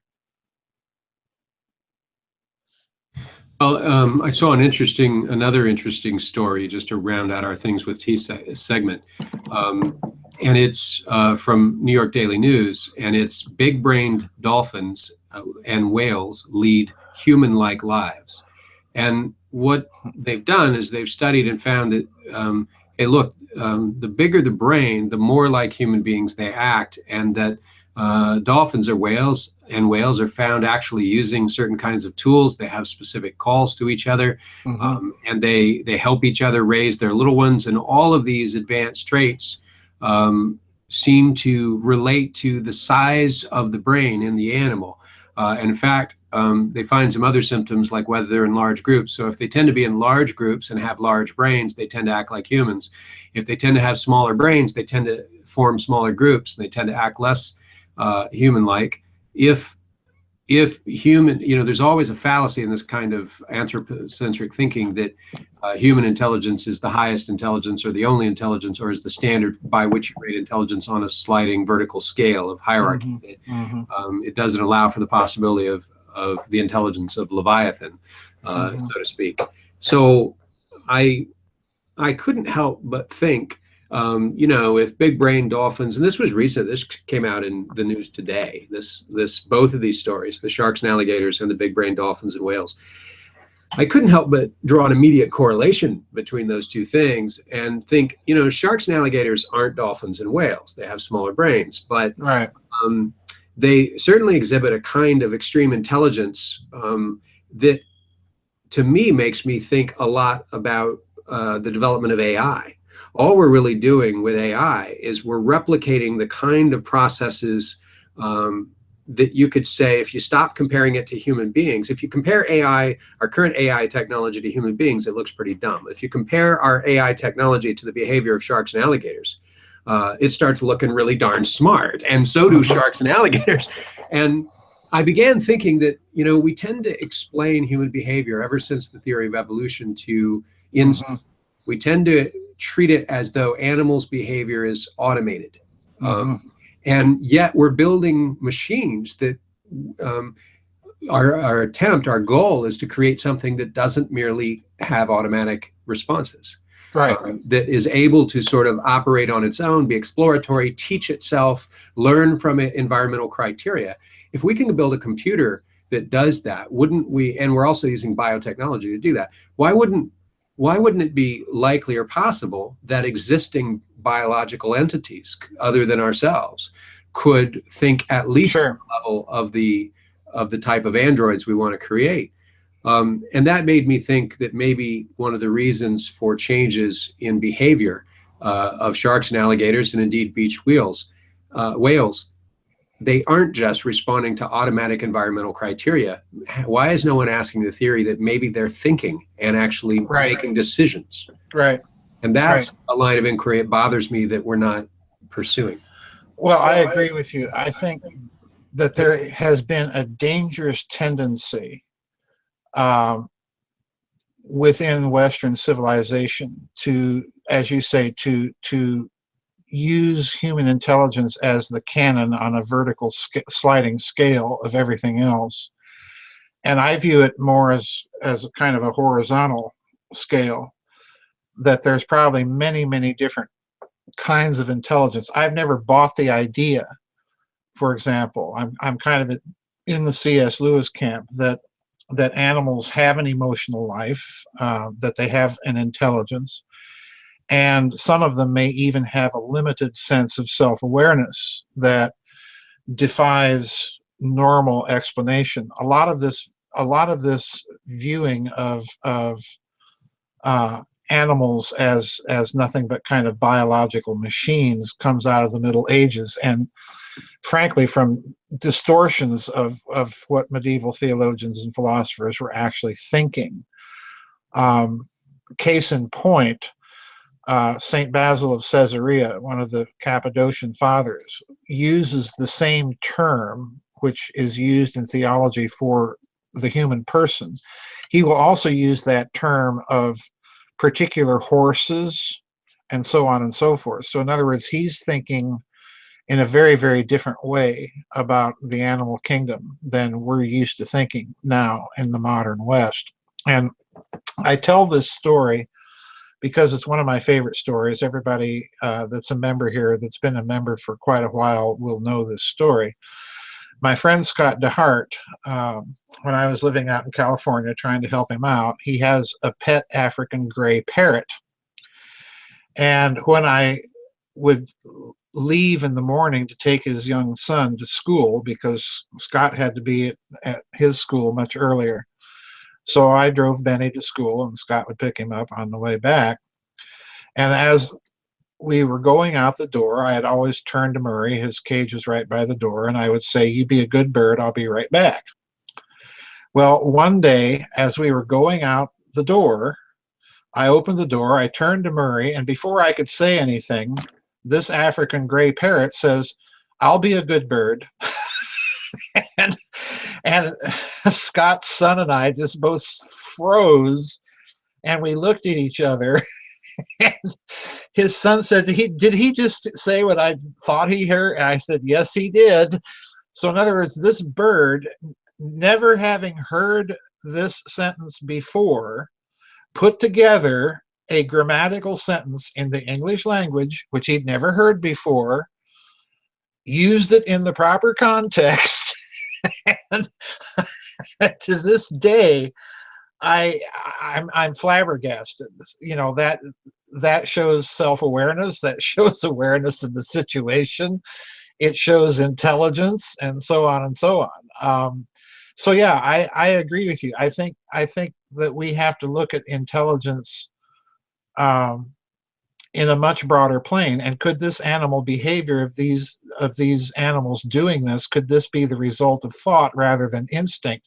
I've always been on the thought side of this equation. You can look at the higher beasts, and they clearly exhibit thought in the way they hunt and the way they interact with each other. They seem to convey emotional life of some sort, joy at seeing certain people or other animals, and dread and fear at certain circumstances, and so on. So again, I don't think this is instinct. I think this is intelligence. Well, that brings us to the final portion of our show, which I'm going to call "What's Going On in ... And there are some areas that what it is, and you said this in a blog post recently. You said there's just so much happening in the news right now that all these sort of things that, what did you call them? Synergies, synchronicities, that you can't just have a show like this and not even talk about a variety of these things that are happening in the news. There is a lot going on. So I've got a list of just checking in on these to ask you sort of what's the latest, what can you tell us, what is your current thinking on it? One of these is the Equifax hack. And the reason I'm interested in that is because Microsoft, it just was revealed in an article today, has been sitting on a hack since 2013. And Oh, that not hack, Microsoft, not that wonderful yeah, they would operating never do system. that, right? That just surprises me. And on the same day that this article comes out saying, yeah, they knew about this for 4 years, and we're not talking hacking a data center to get your identity. We're talking about the ability to hack Microsoft-equipped computers so that Yep. we can get whatever we want, you know. And the second thing is today there was an article about Google now offering a special security program for high-risk users. So ways to lock down your Google Drive and your Gmail and things like that when you feel like you could be a target for hacking.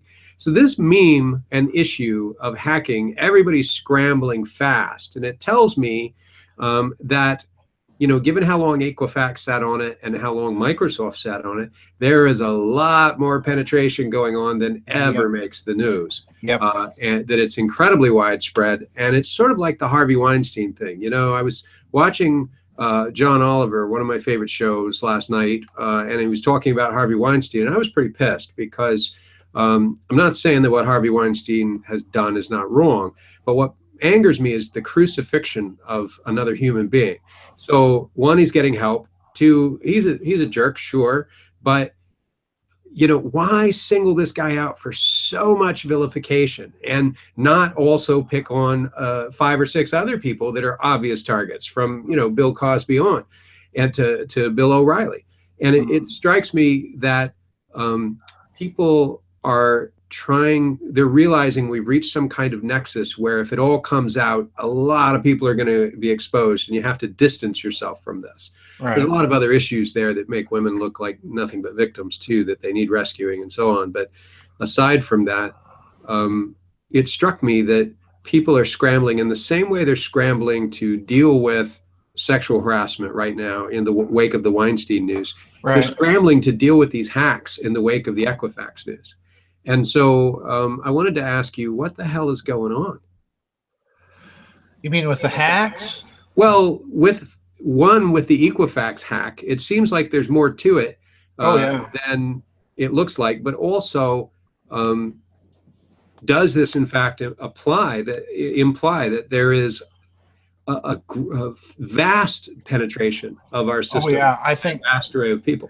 Listen, I'm glad you raised this question, because Catherine Fitz has been saying for years that I'm in foursquare agreement with her that these cyber systems really have no integrity, and by that she means precisely that they're simply not secure. If you look at the amount of hacks that we know about, and I'm with you, I suspect that there's a lot more going on than they have admitted. But, you know, just go back and start where this all started. There was the Sony hack, then we had hacking of JP Morgan Chase, hacking of Social Security, the government data center. At one point, the Federal Reserve was hacked, the Central Bank of India, the Bundesbank, on and on this has gone. And now recently Equifax, Microsoft, you know, there seems to be no end to this stuff. The real question I have is, why is it being done? And the standard explanation that we're being fed in by the news is usually the implication is, and I read a good article recently about the Equifax hack having perhaps been or showing all the signs of some state actor. In other words, you know, Russia or China, you know, take your pick. We've seen definite cases of hacking in Los Alamos, the Chinese espionage case there.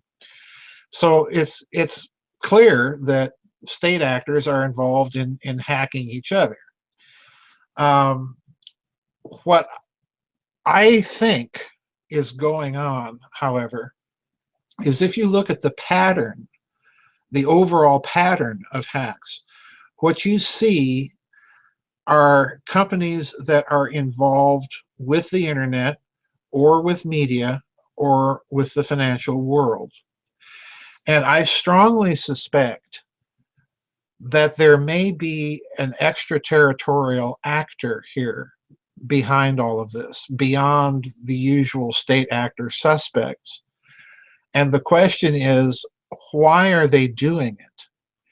And Daniel, the only thing that I can come up with is complete speculation here. There's not a shred of evidence other than maybe the pattern itself, which is kind of arguing in a circle, to suggest that this extraterritorial group or groups, think of the group Anonymous that was quite popular a few years ago, that they might be doing this precisely in order to send the message that these systems are not secure. So then the question becomes, why would they be sending that message? And the only thing that I can think of is we've seen recently moves for cashless society and have everything go digital. And if that's the case, you know, surrender your last shreds of individual sovereignty away. But by showing the vulnerability of these systems, it looks to me like someone's trying to send a warning. Don't go down that path. You'll regret it, because these systems are easily compromised if you know how to do it. I don't know how to do it, but there are people that do.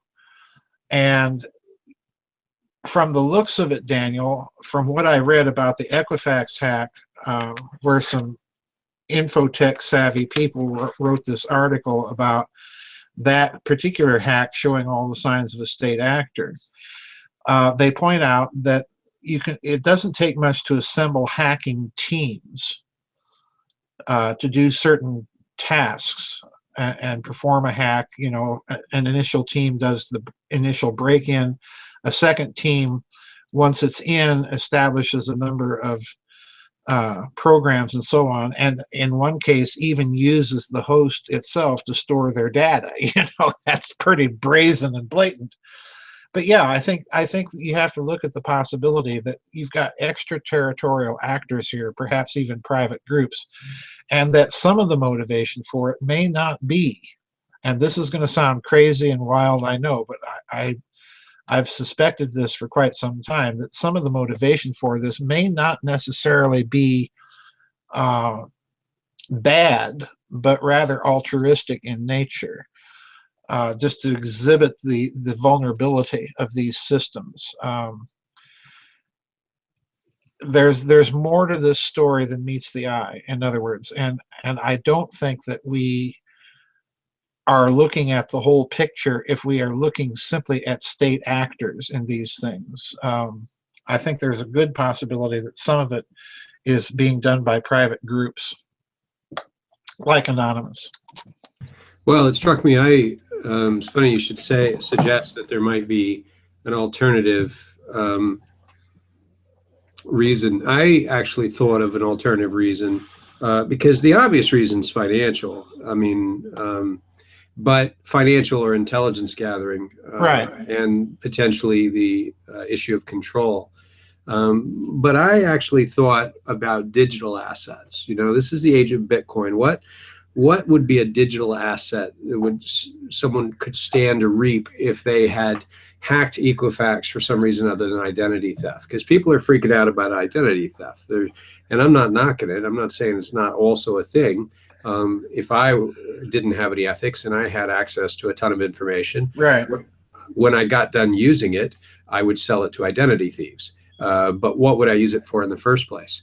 And I would probably use it to make bots who were actual fake people. So when you think about it, yes, a lot of the spam that happens out there, it's not human, it's bots. And a lot of the posts that happened during the election weren't human. They were bots. right. You create these automated, semi-artificial intelligent algorithms that act for all intents and purposes like a human in some context. Right. Well, what if you could equip those algorithms, those individual iterations of algorithms, with actual real names and social security numbers, so that for all intents and purposes, they are a person?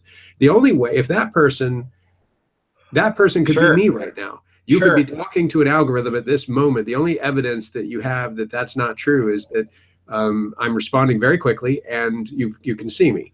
But if you could generate that stuff, Sure. I could be a bot. And in terms of email, you never actually know if you send me a support ticket on the site if I've got a bot responding to you or if it's me, because I will totally build bots if it makes my life easier. So I just wondered, Dr. Farrell, if there's any value, uh, or if you've ever thought about this possibility of stealing the identities of people, not for purposes of stealing their tax refunds, or opening credit accounts, but stealing them for the purpose of creating Oh, sure. artificially engineered people Oh, in I the can see form of that. I can see that. bots. Yeah, I can see that in a heartbeat, and I'll tell you why.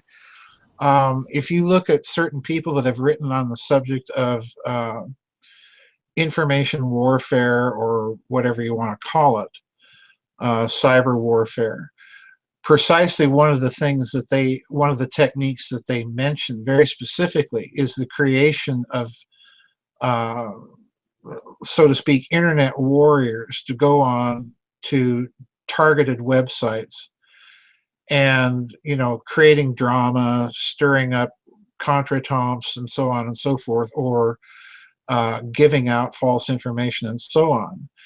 And some of these manuals, if you look at them, one of the things they even talk about is the creation precisely of completely fake people that are really nothing but bots that are responding to things on websites, or pushing certain points of view. I can easily see that being done. Absolutely.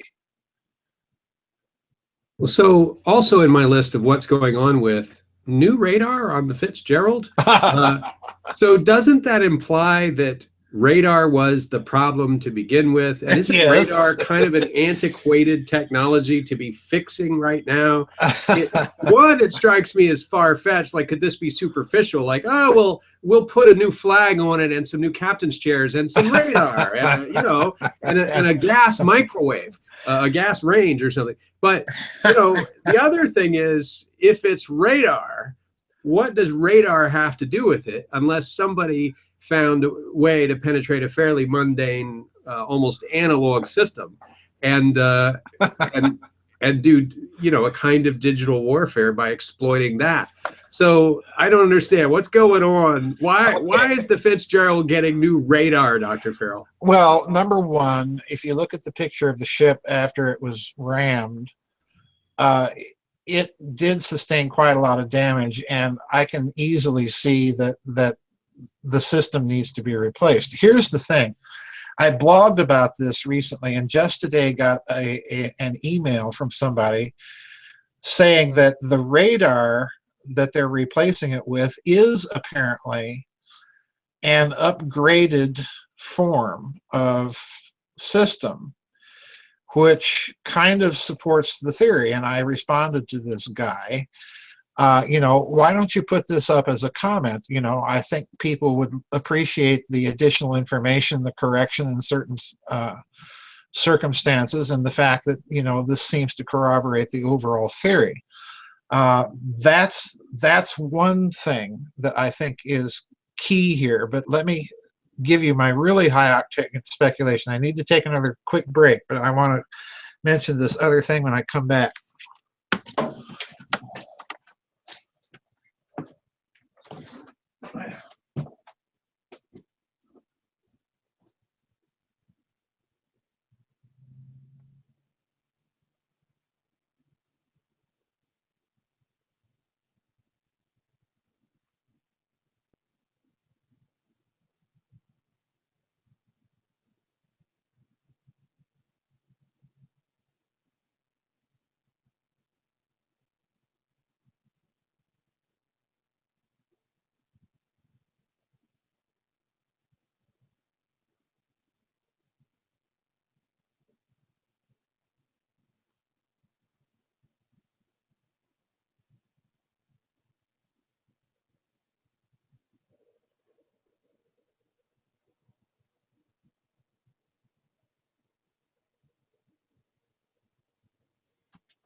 Okay, I'm sorry about that again.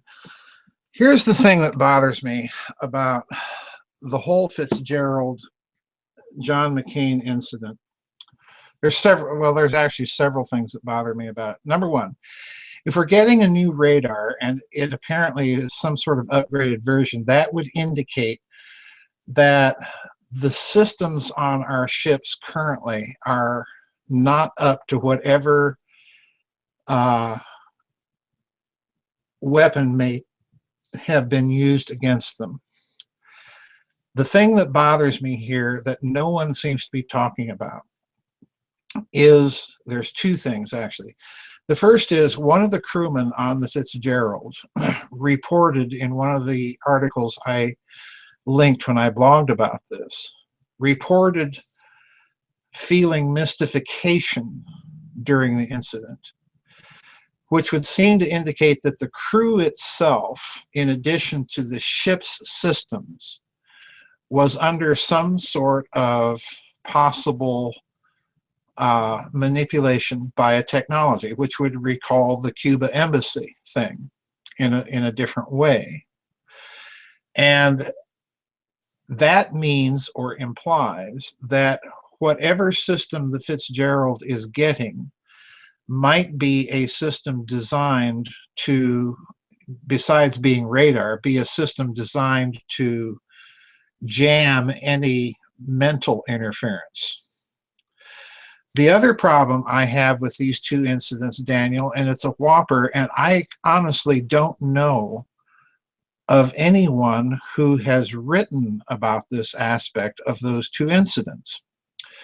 Because in both cases, both ships were rammed in busy sea lanes. And as far as I know, standard naval operating procedure, when you get to within a certain proximity of a warship, you will be warned off. You will be hailed and warned off. I have not seen any reporting of that being done. And then secondly, what also bothers me extremely is that no one is talking about the crews of the ships that did the ramming. Were their systems taken over or taken down? Were those crews interfered with in some fashion? No one is talking about those things, and this bothers me immensely. We're not being told the whole story here.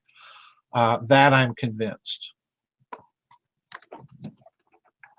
Well, it reminds me, of course, of the Philadelphia experiment, but that's probably a loaded point, if not a loaded weapon. Oh, yes. Yeah, I can't help but, just feel sorry for the ship after it was rammed, as you put it. It's got to be sore. Yeah. I don't think new radar is the fix. No, I don't either. It's like I say, I don't think this is simply, I think the radar update or upgrade is cover for a lot more systems being put into it. We're not being told the whole story. Anyway, I didn't mean to interrupt you.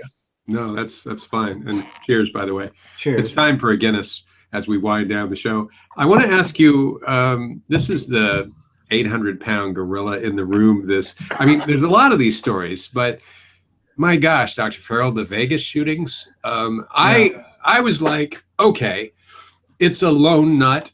What bothered me, the first time I became suspicious about it being a lone nut was when they used the phrase lone nut.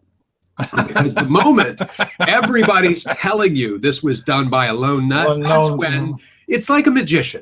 When the magician says, look over there, that's when you better look the other way. The other way. What he's hiding from you. It's like, oh, you're rotating the stage. I can see the little man with the lever. But so when somebody says, look, there's a lone nut, I'm like, okay, what's the guy with the umbrella doing over there sticking up out of the gutter? I don't understand that, I mean, and those bums have some really shiny new shoes. Those are Alan Edmonds. That's $300 a pair. and they don't have any scuff marks, They're the train awfully quickly. By the way, there's a rifle sticking up over the fence on the grassy knoll. So this lone nut thing, it pissed me off when somebody told it, because my Yeah, initial me reaction too. is, how stupid do you think I am? I mean, Yeah. this is a sham bagel you're trying to sell me. It's a sham bagel. But then the other thing that bothered me is they changed the story.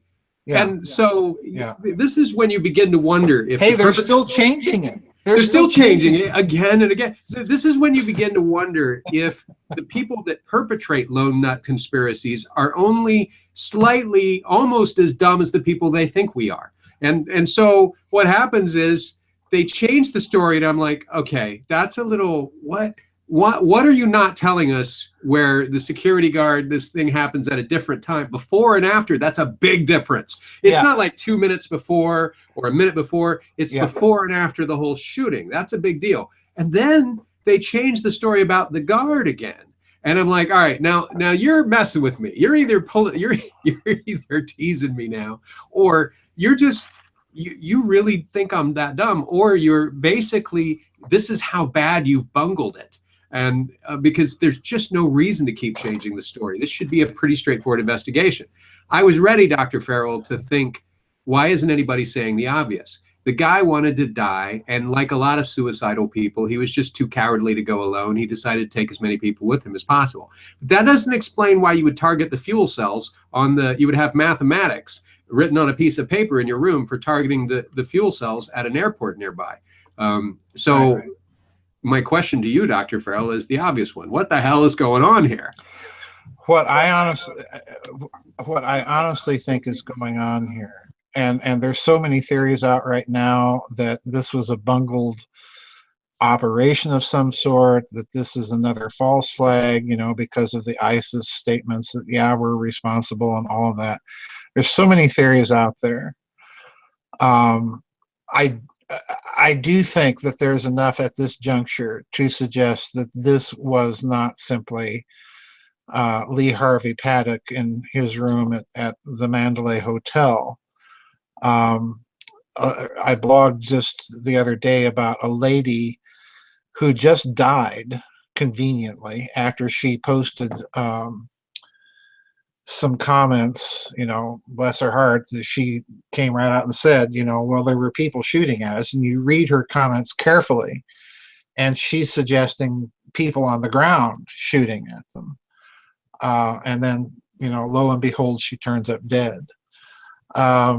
So what I suspect is happening is something very, very insidious. I don't think it's that these people are bunglers. Rather, I think that they have perfected, so to speak, the JFK template. When JFK was murdered in Dallas, in my opinion, clearly the work of a conspiracy. Clearly, the narrative kept changing then too. And the narrative, yes, the narrative kept changing then, but not in the sense. Back then, you had the feeling that the narrative was changed because they had to do it and react to certain things that had got out of their control. So in other words, even though there was a conspiracy, the aftermath of the conspiracy was not well planned. And so they had to keep modifying things as it went along. I think they've perfected it to such a fine art that they learned their lessons from that event and from a few others, that they now actually coordinate the obfuscation of the data as part of the initial planning itself. So they put plants in the audience, they put actors, they put out different narratives as part of the deliberate in-your-face obfuscation of the story, so that the spin of the story begins during the actual event itself. This is the reason for the revised timelines and so on and so forth. So in other words, I think they learned quite a few lessons from the JFK aftermath, that what they have to do is so create confusion and obfuscate the data that it becomes very, very difficult for researchers to pick apart. And they're still able to pick it apart. That's the problem. But this has all the look, to me, of a very, very cynical, besides being a dastardly and cowardly act, Um, this has all the hallmarks to me of a cynical, pre-planned spin operation. The thing that kind of clued me into that, Daniel, I don't know if you saw this, the sheriff out there in Las Vegas has given a number of conferences. And in all honesty, Daniel, I've never seen a man talk that is acting more like he's under pressure or duress from somewhere than this guy. I don't get the feeling that he's being entirely truthful, not because he's trying to dissemble, but because he's under pressure to dissemble. He looks like a man that is walking a very, very thin tightrope and knows it. The other thing that I find horribly suspicious, not only are we finding the convenient deaths of people that are witnesses that would dispute the official narrative, but we're also seeing that the security guard that apparently was shot, Jesus Campos or something, I think is his name, has completely disappeared. And, I wasn't even made aware of this until someone emailed me that he had been scheduled to be on, what's his name, Sean Hannity on Fox, to be on his show, and then canceled at the last minute, and now nobody can find this guy. I mean, it's just like he's fallen off the face of the earth. So yeah, there's a lot here that tells me that they put out the lone nut story, I think, very deliberately, precisely to draw attention to it. In other words, this is a very cynical exercise and deliberate use of the whole JFK template. It's too uncanny. And the fact that it is, and this is my point, the fact that it looks to me like it is a very deliberate use of the whole JFK template is itself suggestive enough that there's a conspiracy involved with what happened out there. Well, it's interesting that Campos' disappearance. Yeah. That he was around the corner from he was around the corner from meeting and in a Las Vegas hotel where the right.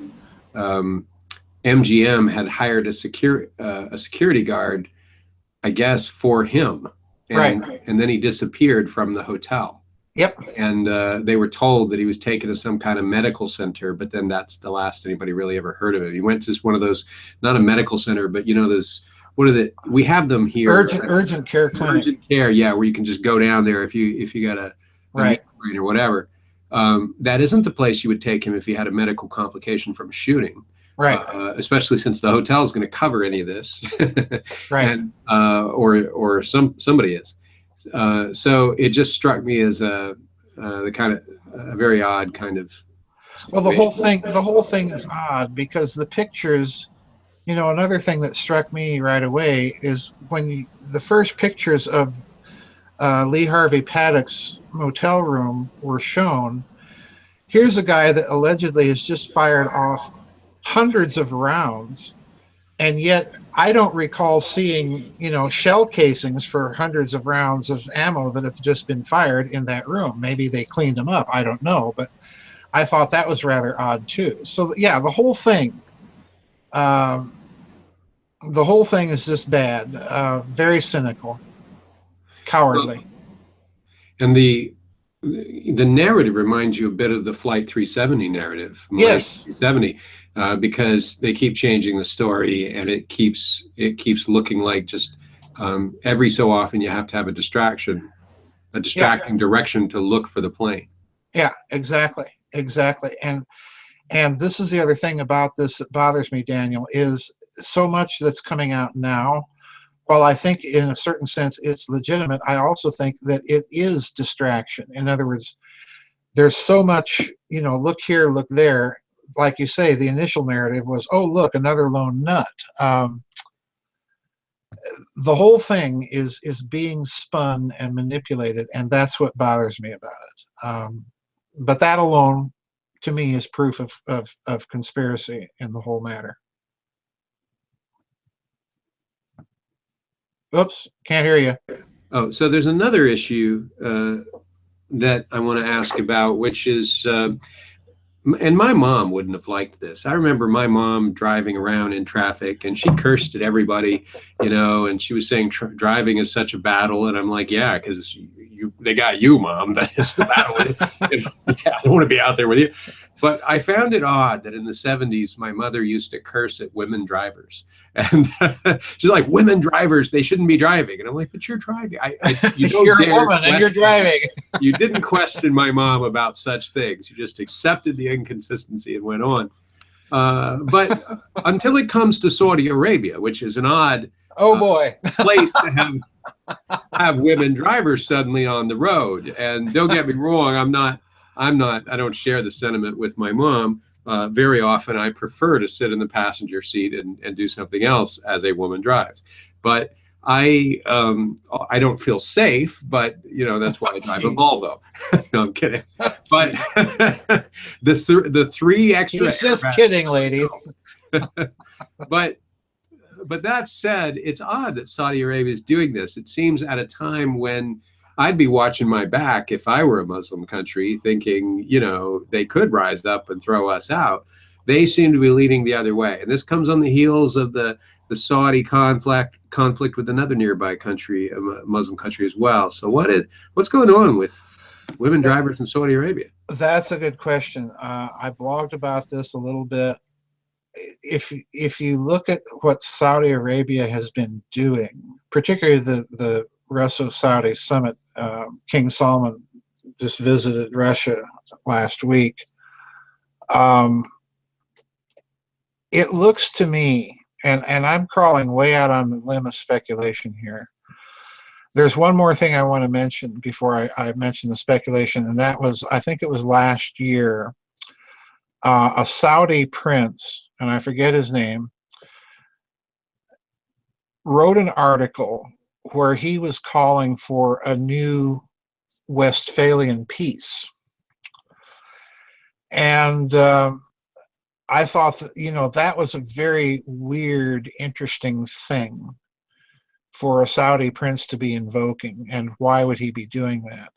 And of course, we've heard all the stories that, there's been some sort of internal palace coup in Saudi Arabia. So my speculation is this: if you put yourself in the shoes of the Saudi royal family, and let's just be honest, these are not stupid people. They are very cosmopolitan. They go on their vacations and junkets. I even read, an article that, there's a Saudi royal that has a suite rented at the Mandalay, just a floor above the shooter. Well, whether that's true or not, I don't know, but it's certainly typical of their behavior. They get out of Saudi Arabia, they light up their cigars, they wear their, Italian tailored suits and throw back a couple of fingers of scotch, just like everybody else. So there's always been this element of hypocrisy with the Saudi royal family. I suspect that in their shoes, they're looking at a long-term strategic situation for the kingdom that does not look good if they continue as things are. The alliance with the Wahhabist clergy has served them well enough to maintain domestic control. But in the long term, they're looking ultimately at declining oil revenues. They've got major competition in that respect from Russia. They have little to no actual manufacturing base. They've made these arms deals with Trump and Putin to acquire not only arms but a manufacturing capability. And in addition to this, they've got a very, very significant Shia minority in Saudi Arabia, which predominantly dwells right around the oil fields in the eastern part of the country. And of course, their big nemesis in the Muslim world has been Iran, a Shia country.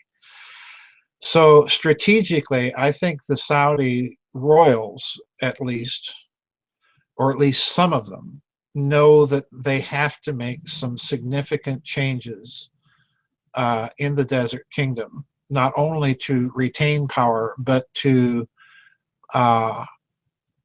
realign themselves in terms of the geopolitics of the region. So I suspect that this allowing women to drive thing wasn't just a cosmetic measure. I suspect that they have been the brunt of jokes, even from me, yours truly, for so many years, that they realize that we can't continue as we have done in the past. And we're going to have to modernize, or we could lose it all. And I think we're seeing the first little steps, perhaps, of a very, very long-term plan in that respect. And again, time will tell. That, that's a whopper of a speculation to make, because it is one of the most repressive regimes in the world. But if I were in their shoes, I would be thinking along those lines, that we just have to make some changes and modernize. Okay, so I'll ask you one more. You pick from one of these. What's going on with choice number A, time machines? Oh, jeez. Fake currency. Oh, boy. Counterfeiting. C, neutrinos in the Antarctic. Oh, or boy. D, solar polar caused earthquakes. Oh, wow. Jeez. Time machines, fake currency, neutrinos in Antarctica, and solar-powered polar earthquakes. Yes. Or are they indeed all related? Oh, God. All right. I'm curious, what are you referring to when you say fake currency? Well, you wrote an article just recently about counterfeiting. It was kind of exploratory on the blog. I could pull it up, but you know the one I mean? Vaguely. Refresh my memory. All right, let me pull it up real quick. I read it quickly, and I found some of its conclusions intriguing. Let's see. Operation Bernard 2.0 with patches. Version 2.0 with patches. Yeah. Real fake helicopter money, etc. Yeah, well, look, Operation Bernard was a Nazi operation during World War II to counterfeit British pound sterling notes. And the original intent of the operation was to harm the British economy. And they set up a counterfeiting ring, quite literally, on an industrial scale, because by the end of the war, there were, depending on which sources you consult, somewhere between 130 to 300 million pounds sterling in circulation that were so good that the Bank of England could not distinguish between the real and the fake. And so they recalled all the notes and issued entirely new pounds sterling. And you made the point in the article, which I found intriguing, that they had different gradations of quality. Yes, they did. They had a very strict quality control system. The bad pound sterling they would use in places like Yugoslavia to buy arms from the partisans and so on. They had quite a little operation going on with Tito in Yugoslavia. But the good stuff they circulated through Swiss banks and so on and so forth, and got it circulating in the British economy. And this operation appears to have been taken over by the CIA on an even much more massive scale to counterfeit the currencies of targeted countries like Iraq and so on. What I find interesting here is, just like the Germans discovered, they not only discovered that this was a form of economic warfare, but that it was also a funding mechanism for their own Black Projects research, which was what I was proposing in the blog. But now let's take it to the next level, cryptocurrencies, which I think are already kind of a counterfeit currency. And we were talking earlier about cyber systems and their relative lack of security and integrity. Everybody says these blockchain things are secure. I totally disagree. I don't think they are secure, number one. And number two, you don't really know who you're dealing with that sets these things up. They can set up all sorts of back doors. And it would be much easier to counterfeit blips on a computer screen than it would be to counterfeit an actual physical currency.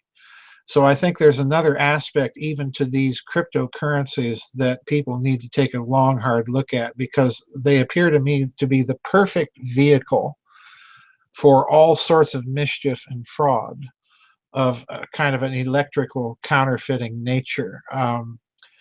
And the additional thing about Operation Bernard, and I think what the CIA did, with the bearer bond scandals, we have evidence that somebody is counterfeiting not just currency, but securities. And again, they're running this scam over and over again. And the claim is always, well, these things are just total fakes, they're counterfeits, that, you know, we have nothing to do with them. I think you're looking at a vast effort on the part of the intelligence agencies, particularly the CIA, as that article pointed out, to use counterfeiting itself, be it of currency, of securities, not only as a form of economic warfare, but as a funding mechanism. Add casinos to this mix, you've got a money laundering vehicle. The whole thing is just so incredibly fraudulent and corrupt. I don't even know where to begin. But yeah, I think it's possible to do all this. And I think, Daniel, judging on the basis of that article, that what we're looking at, I think even the article that I'm referencing there in that blog, I think it is underestimating the size of this dramatically. I really, really do. Well, folks, you've heard it here. Be careful when you go swimming, because there are alligators and sharks. And the USS Fitzgerald is sore after being rammed, and is going to fix that with some new radar, so she should be up and running soon. There's a new, I hear there's a new sports team in Cuba called the Havana Sonics. I think it's an excellent thing. Oh, jeez. And Wolfgang Smith is asking Joseph, Carl, Philip, Emmanuel Farrell to call him by his appropriate name, which is Wolfgang Amadeus Smith. Okay, yes, okay. So, yeah, he prefers the whole title. He worked hard for it. And so it's been a rip-roaring show, Dr. Farrell. Thank you again. Have a good